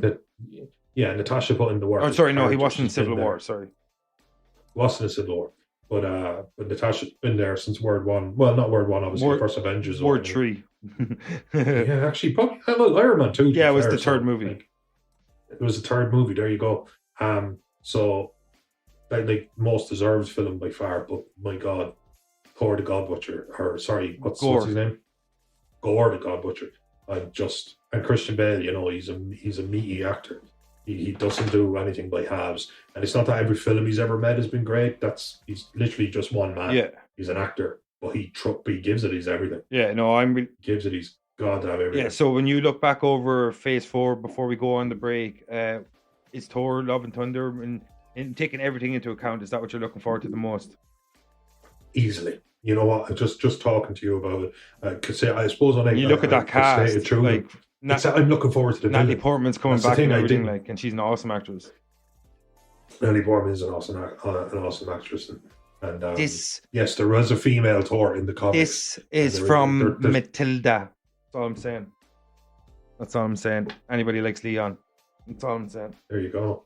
Natalie Portman, legend. Side note. Yeah, absolutely. God, I loved that film when I was a kid. I think it was my favorite film. I love that movie. Jean Reno is a fucking tank in that movie. I love that movie. Yeah. Danny Aiello, fucking Gary Oldman. Oh my God, I love that movie so much. You know who I think was good in that film? Everyone. Yeah. Everyone. You wonder what I mean by everyone. Everyone. Shit, you set me up for that. I should have went along with it. Yeah. But so Noel, Thor, Love and Thunder is what you're looking forward to the most. See, I didn't think, it's like what I was saying, when I looked at the slate, I thought of the superheroes, and I didn't think at all of the villains. Yeah, that's a good point, actually, because, apart from the Mandarin, none of the villains really jump out at you either. Exactly, we did do a bit of a deep dive. Like, I don't even know who's the bad guy in Miss Marvel. We didn't even discuss it. Right? I have absolutely no idea. And I guess I'm not, I'll find out when I find out. But yeah, no, he's definitely the villain that has me salivating Pavlov's silence. Yeah, and when I look back, I really look forward to see what Taika Waititi does with Thor, Love and Thunder as well. But I'm really interested in seeing what way WandaVision plays into Doctor Strange, Multiverse of Madness, and then Spider-Man No Way Home. That has actually been the one thing I'm really looking forward to the most. I loved WandaVision. I thought it was insane the way they told the story, but the way they executed it was perfection. Like the fact that she has the Darkhold now, she could be a villain. How Doctor Strange is going to interact with her, how he's going to like maybe be the new mentor for Peter Parker, how that's going to bleed into a Spider-Verse. I don't know, there's so much potential. When you combine Wanda Maximoff now to Scarlet Witch, combine her Scarlet Witch with Doctor Strange and then Spider-Man and his Rogues Gallery, and you combine all those elements together. That's like maybe you're going to have your new Captain America Civil War, that Avengers 2.0, 2.5 or whatever. Remember, like we talked about before, it felt like an Avengers movie. When you think back, it remembered like an Avengers movie. But I think this is one of those things you'll see a lot of villains and a lot of superheroes in over those two movies, and that's what I'm really looking forward to, even though I cannot wait to see what Christian Bale does with Gore the God Butcher, because I love those comics so much. But Noel, so we get the fuck out here for the break, and we come back and we talk about Phase 5, and we'll give our thoughts on the later of the new arrivals from Marvel and the MCU.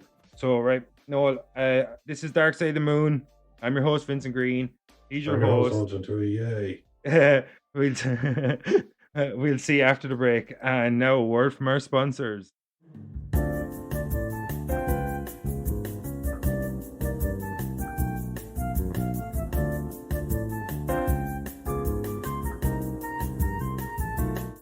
"1978, you believed a man could fly. 1989, The Dark Knight was reborn. Now, lightning strikes again. This fall on CBS, get ready for The Flash.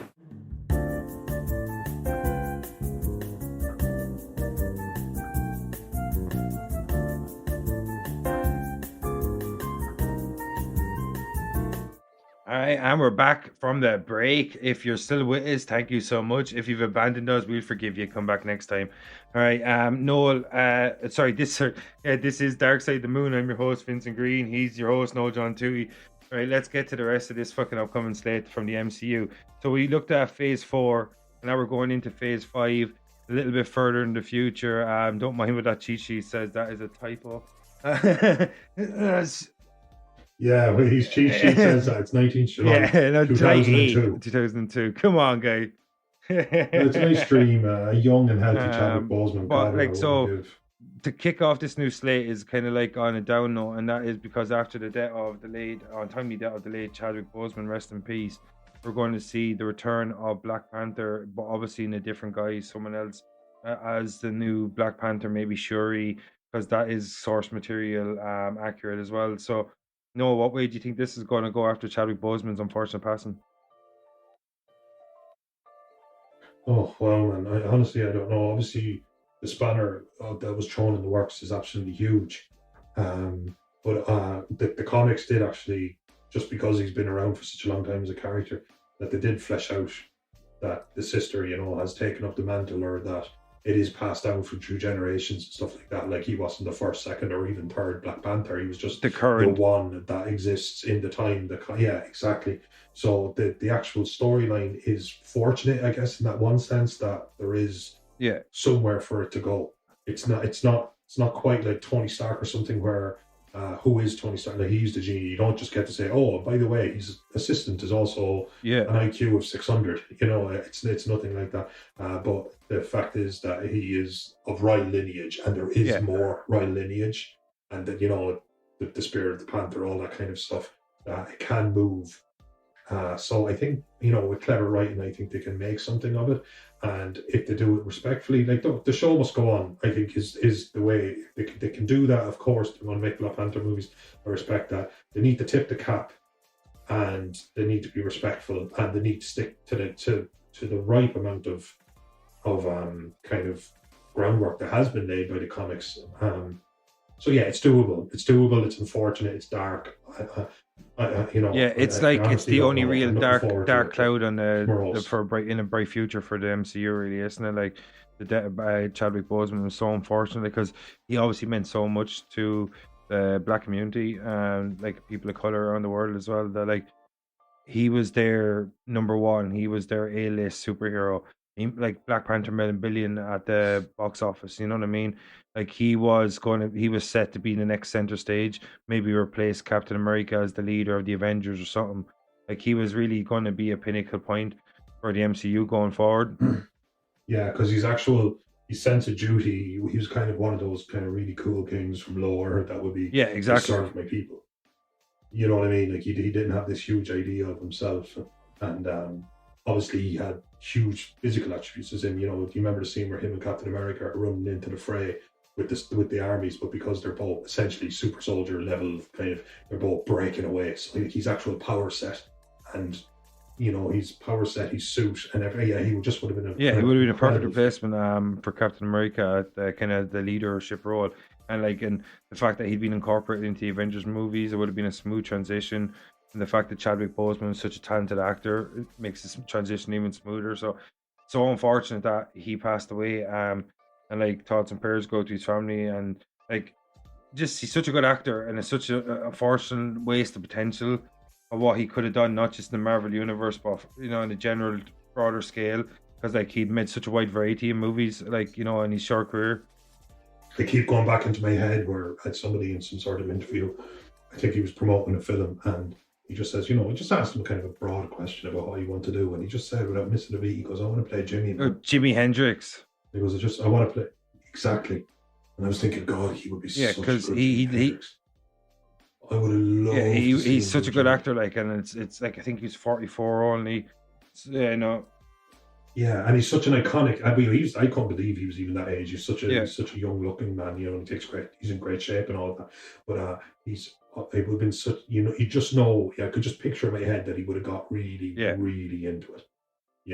He would really have tried to bring him to the fray, to the front. Like, Val Kilmer did a great job with Jim Morrison, and every now and again a good actor will just throw themselves into it. You're just thinking, wow, that's incredible. Like they're just really, really incredible. And I think he would have done an amazing job. And again, it's the tiniest bit of tragedy because I would have liked him to have lived and not acted. Yeah, exactly. Yeah. Okay, you know what I mean? Like, I mean, I'm sorry what happened to him, the human being. But it's just, I don't know. I just would have liked it, okay? Just selfishly, I would have liked it. Like, I wonder will this see a return now of Michael B. Jordan as Killmonger, and I wonder will Winston Duke take a bigger role for his role? I think it's in Baku. Like, I wonder will you see? Obviously, is it Letitia Wright that plays his sister Shuri? Everybody loves her. Like, I think some people have had issues with her in the mainstream or whatever, but like as a character, Shuri is globally loved as far as I know of. Anyway, and she's like, she was kind of like she was the genius, so she got to be kind of funny and goofy, and she was able to see the kind of silliness of whilst also being a super genius and stuff like that. Yeah, while also being a super genius, which kind of like really makes her be able to walk into certain aspects of the Black Panther. Maybe not so much the physical aspects, because the brother, like the king, was the muscle, and she was the one who kept it all working. She introduced nanotechnology into the MCU as well with the new Black Panther suit in Black Panther 1. You know what I mean? You're right, actually. Yeah, because it was all in the necklace kind of thing. Which Tony Stark later adopted for the Iron Man suit in Avengers Infinity War. So she's a big part to play. And when you have Winston Duke and maybe potentially return of Michael B. Jordan, you have a very strong cast.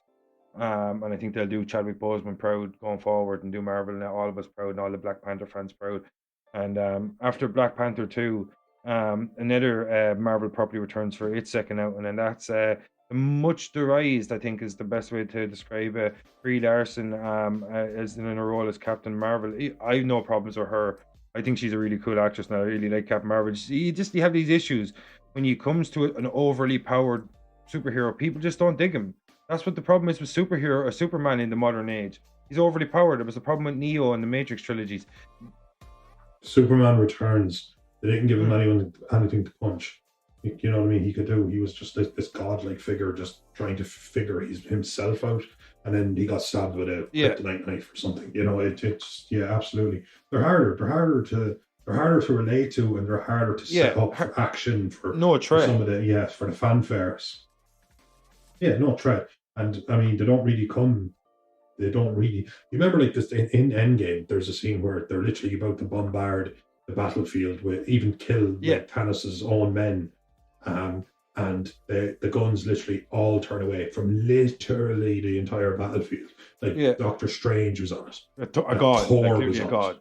But you know what I mean? And the Sorcerer Supreme and the God of Thunder and all of they point up into the air and they start shooting the threat that's coming in because it was perceived to be a bigger threat. Yeah. Well, that's how powerful she is. And that's cool. That's cool. This is like I'm an anime guy as well. And this was like, but he couldn't beat Goku. And I was like, man, I don't care. Like, I don't care. They've made this person so ridiculous, and then they've stretched it out so much more. That I no longer That's care. the problem. That's like how are we supposed to believe she's in danger if a whole armada of ships turn their guns on her instead of a fucking battlefield? You know what I mean? Like where you can wipe out. Yeah. And even if she's like, gets really badly hurt, I'm wondering why is going to be a case where essentially she's a being of pure energy. They're going to take her powers off her again, probably. Like, you know what I mean? Captain Marvel Part 1. Yeah, maybe actually that's it. And there you go. But that does not just prove your point as opposed to stand against it. Like, the only way we made this character work by taking everything away from exactly. Yeah. Like, you know what I mean? It's like if you'd be constantly like taking Superman's powers off him, like, you know what I mean? It's just like I just think there's a little bit of a disconnect. People think Brie Larson's portrayal of Carol Danvers is a little bit cold. She came across a little bit arrogant for some people. Yeah, but like a little bit wooden. And you know what? I'm sorry, but I'm not going to jump out. But a lot of that I think is called just being a woman. It's just apparently she just wasn't bubbly or something. Like there was this one thing, the one picture that everyone points to, and maybe she was in a pisser, but I think maybe men might have got away with it more. It's just the fact that if you have to speak to a reporter every 15 minutes for like 8 hours because you're promoting the shit out of a movie, I think you're allowed to be a little bit fucking fed up or something like that, despite the fact that, yes, you're living the dream and you're getting paid millions. Absolutely. The human condition is My Like people God, I'm just have sick to of this shit. understand sometimes actors need to grow into their roles. Like look, like we talked about earlier on, Anthony Mackie, he grew into his role as Sam Wilson.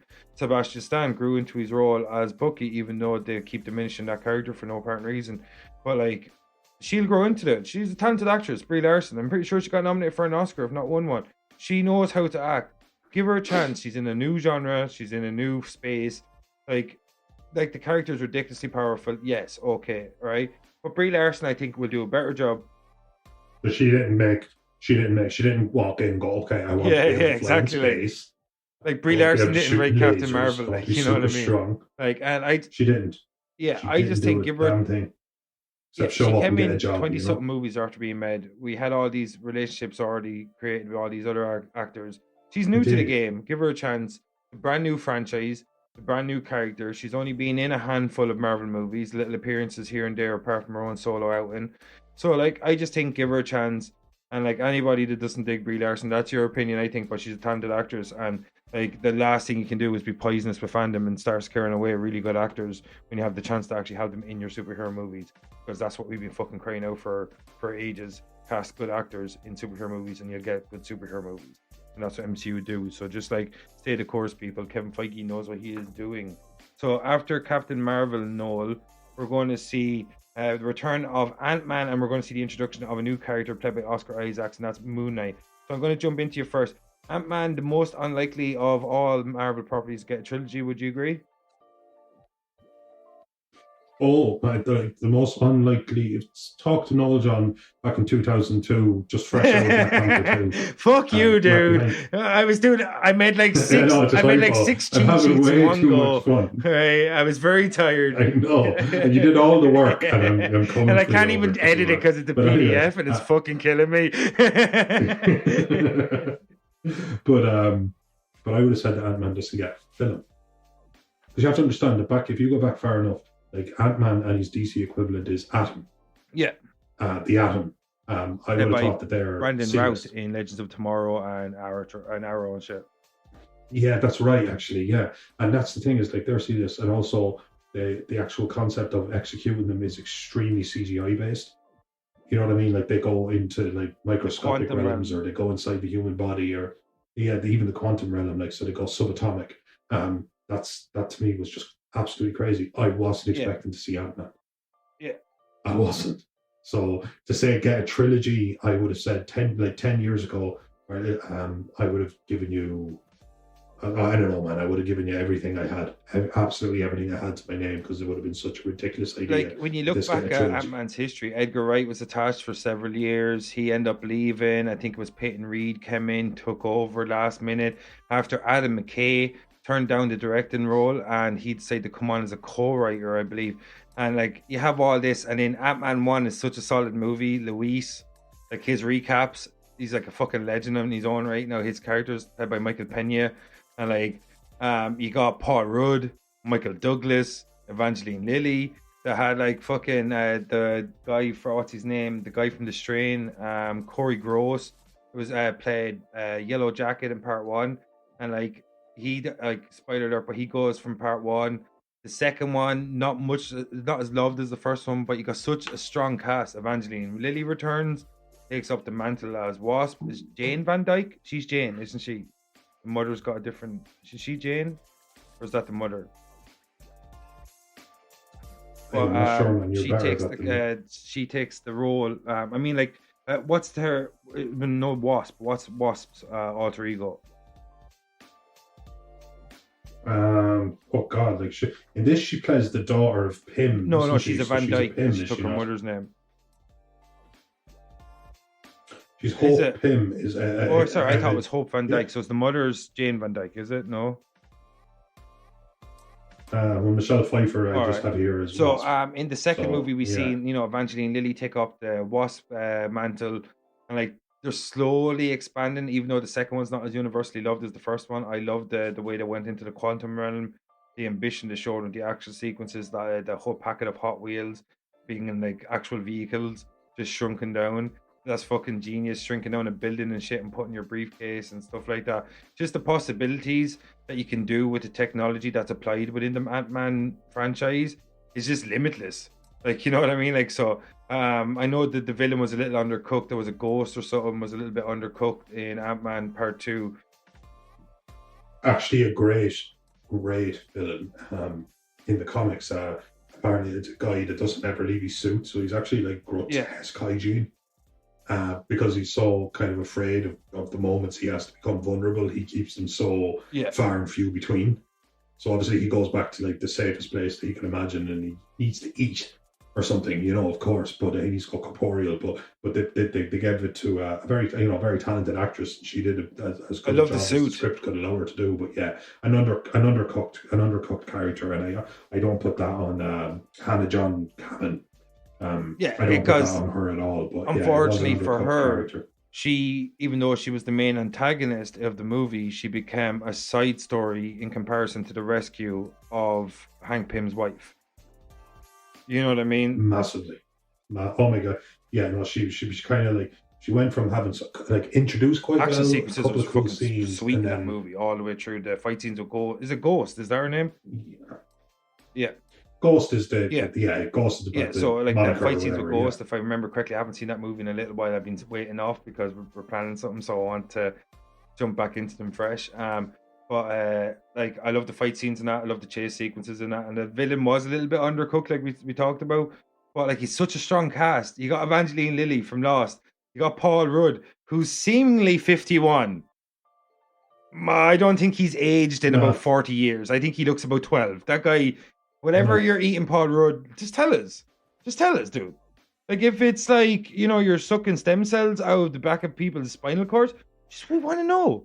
We want to know why you're not aging. What the fuck? Like, yeah.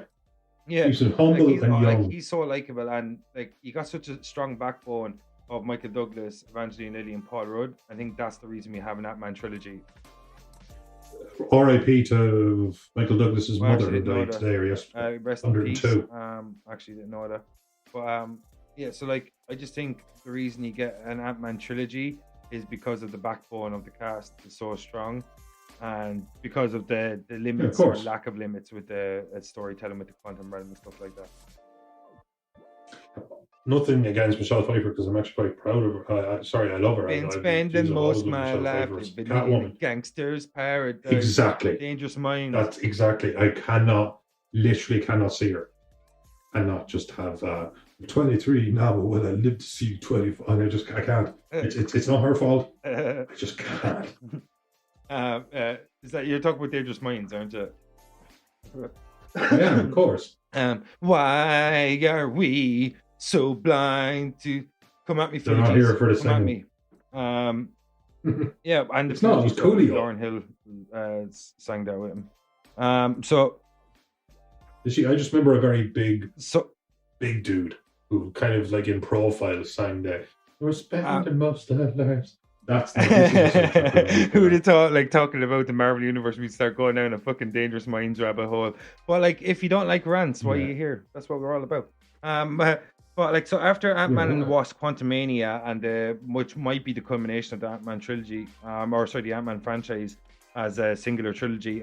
But like, we see Oscar Isaacs. I don't know a lot about this character, and I know even less about the TV series that's going to debut on Disney Plus next year, and that is Moon Knight. I know he's got dissociative identity disorder, if I'm not.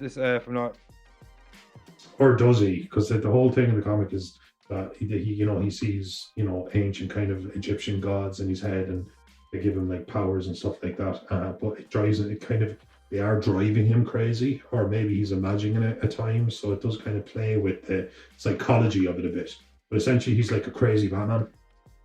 Is he like a absolutely 100% kick the absolute shit out of you? Is he a billionaire as well, like Batman, Tony Stark, that kind of thing? I think he might be.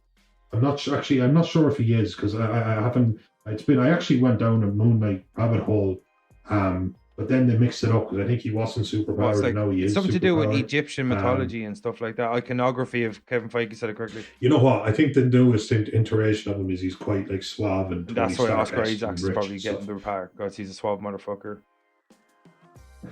Yeah, he is actually.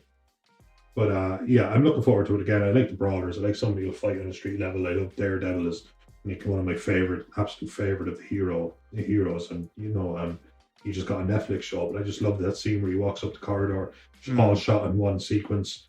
And just, that's one of my favorites. Like that to me is as good as New York, the New York Avengers. I don't care about scope, like it's execution and brutality is just always going to win. Charlie Cox. Grit, like I'm hoping that Moon Knight, if Moon Knight doesn't have that, they are failing the property. Do you think this is going to be like Daredevil Light because of the Disney Plus thing? You know what? Well, you know what, you threw the word. I don't know what way I was about to answer, but then you said Disney, and I went, "Oh yeah, never mind." So I know Falcon Winter Soldier was the first Marvel property to get a PG-16 or TV-16 rating in some countries because of some of the violence and stuff and that. So maybe there might be dark. Like the thing is, like if they want their audience to grow with them, they're going to have to, make the stories a little bit more adult as they go along. Like we see with the Harry Potter franchise and shit like that. If you want to take it as a comparative note.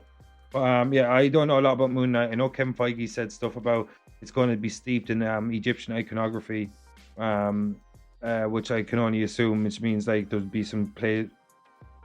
Like he's literally more powerful in the moon. Oh, right, like a werewolf. In the full moon and things like that. Yeah. Well, I think it's again you'd have to be kind of caught up on your I don't know, Egyptian lore. I honestly I'm not, but he is. He's kind of a badass. He's not very powerful in terms of like scale of superhero, but he's one of the most brutal. And he kind of is like he's a poor man's Batman. But if you're going to be a poor man's Batman, it's so like is he like a detective like Batman, or is he just a vigilante? A vigilante more so, but again, I haven't read much of these new kind of incarnations because he used to be like he has a hood that's also a cape. And he throws these kind of crescent moon shaped kind of discs and stuff. But then he got I know it's quite sad. But then he got revamped. Well, I mean, he came out in like the mid 70s. So of course he had Mark Spector is his name. And but then they brought him back recently, and he was kind of like he had a mask and a white suit. Oh, is that not the original iteration of him in the white suit with the hood? Yeah, well, he's in a white suit with the hood and a cape, and he looks very superhero-ish. And now again, he's more demure. He's more put together and stuff like that. So so what is it, Khonsu or something? Is the name of the god, and essentially like it's like a god with a giant, like a giant bird skull, but it's like, he's not dead. Obviously, sounds awesome. It's all very strange. Because that's the thing. That's the thing. I'll tell you this. It's either it's not going to land in to me. It's not. To me, it feels like it could be like the Mummy meets Batman. Like Brendan Fraser's The Mummy meets Batman or something like that. Which takes me exactly back to absolutely awesome. But after we see Moon Knight's debut in the MCU next year, we're going to see a debut of another character, a legendary one, and that is from the comic books. It's Bruce Banner's cousin. That is She-Hulk, a lawyer in New York that happens to be like 7 feet tall and green, pretty much, or something like that. I worship at the altar of Titania Maslany. She's from Orange is the New Black, I think, was it? You said to me before. No, she's Orphan Black, where she played she plays obviously the primary character that it's all based around, but she also plays at least 12 to 15 to 16 iterations of herself because she's a clone. And she meets herself and her original clone. And she meets herself basically, and herself walks out in front of a train, and then she meets another one, and she meets her biological sister, who's an assassin, like somebody who was grown in the womb as well. And then she has all of these other clones. So she plays herself maybe 11 times, 12 times. She even plays a transgender male version of herself, and she plays them all excellently. In acting terms, it was immense. So I said to my partner Sheila so many times, I was like, give this woman all of the roles. Just give her whatever. Like that woman shouldn't have to audition. The couple, I don't know if there was 3 or 4 seasons of that, but that woman should just be able to say, have you seen Orphan Black? I'll take the role. It's kind of like who you saying it before is like when a director, I can't remember, there was a specific director, you're like, when that director shows an interest, you're like, I don't care who was directing it before them. He gets the job now. You know what I mean? Yes, exactly. And Tatiana Maslany, is just, she is brilliant. And I don't know, sometimes I think the physicality of the role I always take into consideration. Like I couldn't imagine like an Emma Watson or something like that kind of becoming a She-Hulk or something. Not like you need somebody who has the physicality, like a Gal Gadot or something like that, or a Scarlett Johansson. But I don't care. I don't know if Tatiana does or doesn't. I don't care what height she is. I just don't care. Well, she is. I'm sure they're going to deploy the same phenomenal special actress. effects that they brought to Professor Hulk alive with, you know? Yeah, she that's the thing, because she's more toned down than the Hulk. Like she's super strong and she has the power set, but she's not literally 8 foot wide. Like she's extremely tall and buff, but not quite. Like a more green feminine, Amazon. more feminine. You remember the in her Amazons dimensions. from back in history? Yeah, actually, you know what? That's pretty much exactly right. I'd say that'd be definitely more on the money. I'm such a fan. Do you of think her. they'll I'm so keep? happy for her. Will she be Bruce Banner's so cousin? happy This for her. probably not. You know what? I don't know. Like she might be, because the whole thing is that like Banner was caught up in that gamma He radiation. donates blood to her or something, is it? Whatever. Yeah, but like she obviously would have an awful lot of the same genetic structure that he does. So it wasn't just, because it's always a thing. It's a perfect kind of combination of you have this 1 in a million blood type and you're in this 1 in a billion situation. And I think like that was the She-Hulk's whole thing, is that she could be as well as Bruce Banner, that she could be a Hulk. But I don't know if they'll make her. It's not even necessary, is it really, when you think about it? Like, as long as, like, if you look at it, oh, that's an awesome character. No, she's not his cousin. If that's your only complaint, I think we're lucky. You know, that kind of way. Yeah, exactly. If it's executed, my God, I know I'm just harping on it, but I've just been thinking in the back of my head for so many years. I was hoping she'd get a big role, because I couldn't think of anyone that deserved it more, because I am a genuine fan. And if there's one thing Marvel do, they will hoover up good young talent. They will, and they will use it really, really well. Like, if people give them time, like, this harps back to the Brie Larson thing. Just give actors time in their roles. Like, if you look at a TV show like Fringe, like, everyone in that cast grew into the role. It's all about patience, because they don't have to just learn the role, but they have to feel comfortable in the world, and then the role will become better and better and better the more comfortable they are in the world. But like, after we see the debut of Moon Knight and She-Hulk, we're going to see the resurgence of one of my favorite Marvel franchises, and the return of the prodigal son himself, James Gunn, from fresh off the back of the Suicide Squad sequel, which looks so to me. But we'll see him return in a twofer. At the end of 2022, he will be helming the Guardians of the Galaxy holiday special winter. I think it means to say Guardians of the Galaxy winter holiday special in the 2022, and at the start of 2020. God, who typed up this thing? I just literally copied and pasted from the site I listed below. Oh my God, who did copy and paste? But we did. So Guardians of the Galaxy winter special, I'm sure it'll just be a little kind of like a nod, a play on, maybe a bit of a spoof of the Star Wars Christmas special that was much maligned.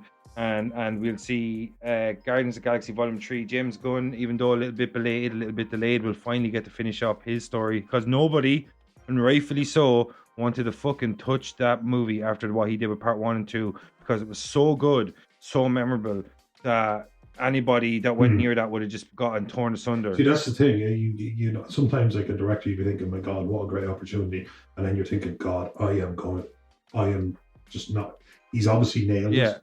And he's obviously, it's hit the vein. So it's not just did a good job, but you also hit the vein of what the public wants. And you're thinking, well, I'm just not the same director. And maybe in my own head. And that comparison is going to be there immediately. Matter. Exactly. So I'm just thinking, you know what?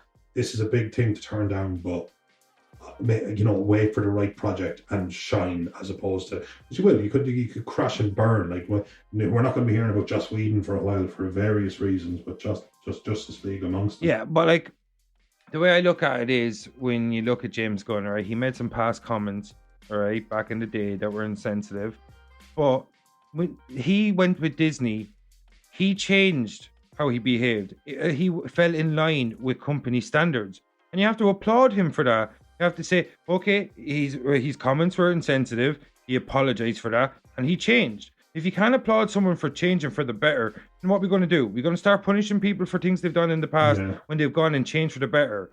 You know what I mean? Like, the things that he did were insensitive, but it doesn't make him any less of a person. You know what I mean? Like, any less of a creator. Oh yeah, You know, whatever. Some room for growth. Or yeah, well, and he whatever proved it. else, He proved it in a decade after the tweets came around. You know what I mean? Like, so he proved it that he changed the person. He's like, he understood that the style of humor that he implemented was insensitive, that it was outdated, and he went and changed the Couldn't person. agree with you more. Yeah, and he fell in line with Batista company. went to bat for him.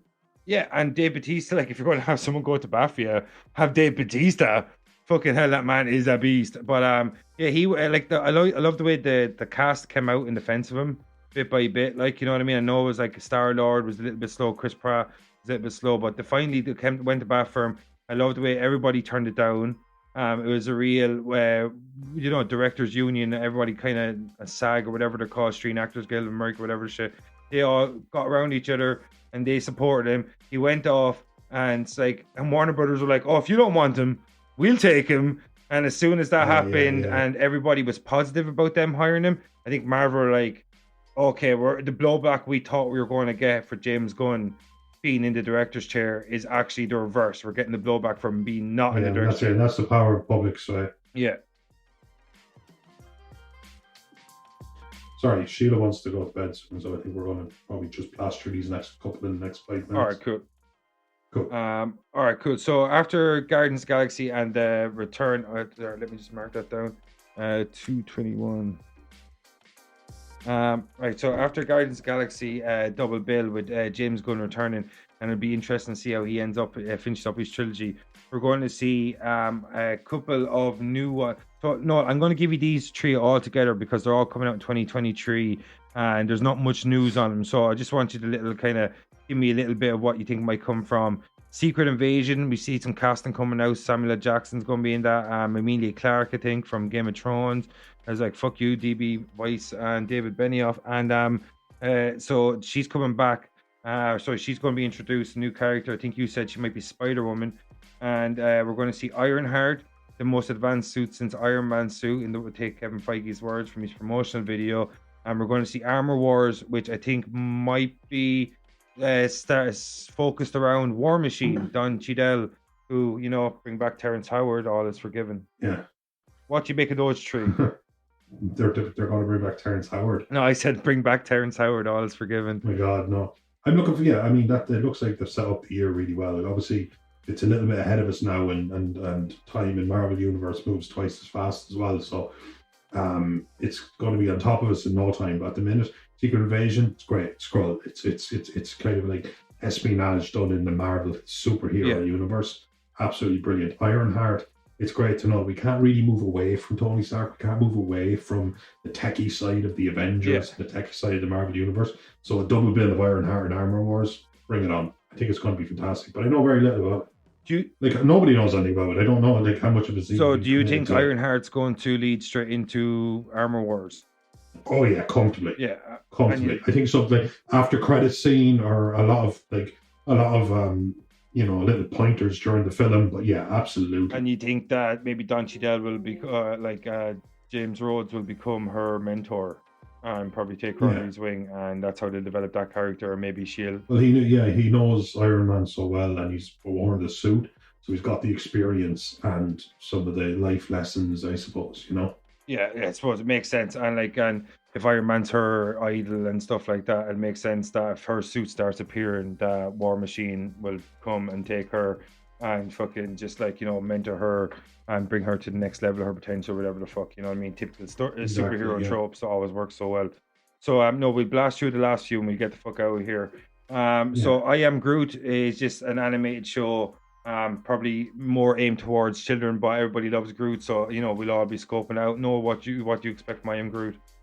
I just hope that it's got good roots. Jesus Christ. All right. So I Am Groot is like sort of that. I don't know. A lot could grow from this fucking guy. Leave it alone. Yeah, but I think Groot was a planet. But Jesus, branch out from. So I Am Groot, I think it'll be very kind of focused towards the kids. It'll be an animated show. It'll be a little bit like toy oriented. Yeah. It'll be plushies. There'll be all that sort of stuff. But Groot's a great character and he's just fun. what can you say? Sometimes you just need to switch off, and that's what I think I'm Groot's gonna do. And another wooden joke there. But what you call it? So like after I am Groot, I want to get that out of the way because so the more meatier things we'll finish up the show. So we don't know a lot about these, but it is the potential for them is huge. So first of all, Mahershala Ali, who seemingly came to Kevin Feige and asked could he play Blade, and he, I think will be a perfect replacement for Wesley Snipes. And then we'll see finally the introduction of Fantastic Four, and I want to talk to you. Third time's a charm. Yeah, I'll talk to you those two together, and then we'll wrap up with Captain America 4, and we'll see what we think is going to happen with Anthony Mackie and his portrayal. Blade needs to keep the grittiness and the edginess, and I'm worried about what way they'll approach him because they'll want to tie him into other universes when he's such a he kills. Oh, he kills those who deserve killing. He kills vampires. Just have them explode. Yeah, but I hope they don't lose some of the grittiness because they're thinking bigger picture and want to bleed into other projects because fuck that. Yeah. Blade Punisher shouldn't work that way. I think he'll just Blade I think would have suited the Netflix universe so well. Yes. Exactly. Oh my god, I can't stress how much I agree with you. Yeah, and same with the likes of Ghost Rider and stuff like that would have really fitted in on Netflix. Exactly. You might see them, maybe you'll see them in a different iteration this time. I'd say instead of the gore we got from the Wesley Snipes Blade trilogy, we'll see a lot of like the vampires will just explode into ash. Like you can still have your death scenes, but just don't have the gore. You know what I mean? Or he'll cut a vampire in half and turn around and just like ash will fall around him or something. You might not even see the explosions. But like, unfortunately, Marvel are all about the big picture, so I'm sure Blade will be toned down to fit into their overall narrative. But I'm excited to see Blade come back. Mahershala Ali is a perfect choice for the part. The 2-time Oscar winner. What else can you get? Like, you know what I mean? But like, we don't know much about Blade, so we won't stay on it too long. But we're both excited. I think we both love the first 2 Blade movies. You said about it earlier. Blade Trinity is a fucking travesty. But we'll talk about a little bit about Fantastic Four. Noel, there's a lot of fan castings going around for this. John Krasinski, Emily Blunt. That's the big one. I would take that 100%. I would take that 100%. Yeah. I like they're likable. They've got good chemistry together. We know that from fact they're married. It doesn't hurt probably, but they're also the quite place. Yeah. And they're likable characters. They're good actors. They're A-list celebrities. Yeah, sure. Why not give them Fantastic Four? Absolutely. Yeah, and as you touched upon, third time's the charm because we've seen the first 2 movies and then Josh Trank. Second time doesn't count, and I actually don't hold anybody accountable for that. It was such a horrible time to be making a movie. Yeah, and Josh with the writers' strike and stuff happening. It's just such a cacophony of stuff. And the things that went on allegedly behind the scenes with Josh Trank and his behavior costing him a Star Wars movie as well. Like so absolutely. Yeah, so that movie was, and it tried new things. Michael B. Jordan taking on Johnny Storm, like you know what I mean. And a lot of people were freaking out over that. Like if you get a good actor, it doesn't matter what color their skin is. It's all about how good the character can become because of that actor's performance. And you get Michael B. Jordan. Look what Marvel did with Michael B. Jordan, and people are complaining about him being Johnny Storm. Look at the part he played with Killmonger. Fucking amazing, like you know what I mean. I think everybody looks better when they're on fire. Isn't it? But after Blade and Fantastic Four, which the reason I grouped them together is because we don't really know a lot about them, but we've seen other previous iterations and we've seen them fail and kind of succeed with the only good thing really about the earlier Fantastic Four movies was how cool Human Torch looked and Silver Surfer, and that was about it really. So Noah, before we get the fuck out of here for tonight, Captain America 4. The reason I left this for the end is because we have an idea a little bit of how it'll turn out. One of the showrunner from Falcon Winter Soldier is going to co-create. Anthony Mackie's going to return. I assume Sebastian Stan's going to return. And we've seen that, the Power Broker being Agent Carter. We've seen Madripoor. We've seen Sokovia. We've seen a real expansion over the 6 episodes in the Disney Plus show.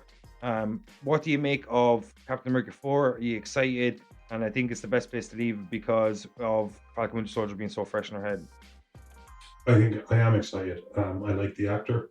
I like the character. I think they did him fan service to get him to where he is. I think they've explained to us how he's going to operate at a Captain America level without being a super soldier. Again, like I said about this show, it kind of maybe should have focused on other characters more, but its primary objective, it gets an A+. Yeah, it was a Captain America origin story disguised as Falcon Winter Soldier. Yeah, it should have been called. It could have been called the Falcon.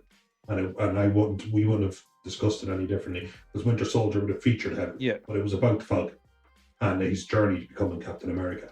So yeah, no, I'm looking forward to it. I don't know what to expect. I don't know what bad guys I was thinking through even because Chris Evans had the role for so long. They burned through them in some main ways and tertiary ways. Yeah. Like Arlev Zola I don't and know all what to that. expect. Armin Zola and Red Skull. I like the actor, like the character, and Marvel has given me enough reason to have faith in the product. Yeah. It's way ahead of us now, but yeah, no, I'm looking forward to it, and I wish Sam all the best. I like the character, I like the actors. And just rooting for him. to kind of to reaffirm your point. I love the characters. I love the actors. They've done a lot of world building with 3 Captain America movies. Now we got a 6th episode.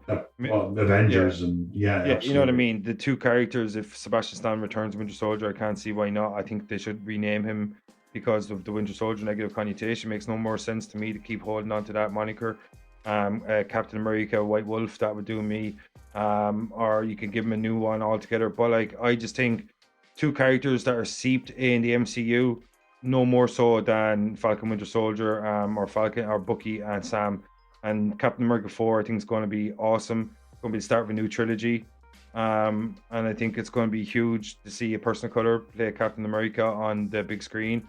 And I think it's going to be huge for, black people everywhere, or people of color everywhere. And I think it's a new era, new captain, and it's going to be a new future for Marvel, and I cannot fucking wait to see how it goes. So, Noel, any more thoughts before we get the fuck out here? No, I enjoyed this, man. Nice talking to you, and thanks, folks, for sticking with us. If you have lots of love from all the way over here in Ireland, unless you're from Ireland, and lots of love from like around the corner. All right, so we get the fuck out of here. I'm your host, Vincent Green. He's your host, Noel John Toohey. And behind the scenes is Carl Magic Man McAvoy working all these little tricks and wizardries. Our own Sorcerer Supreme over here, Dark Side of the Moon. And so we'll see you next time, folks, or you'll hear us, or whatever the fuck. So this is Dark Side of the Moon, where a couple of zeros talk about your favorite heroes. And we'll see you next time. Noel, let's get the fuck out of here. Give the people the final word tonight. Peace out, people, and thanks for sticking with us. Hope to talk to you soon.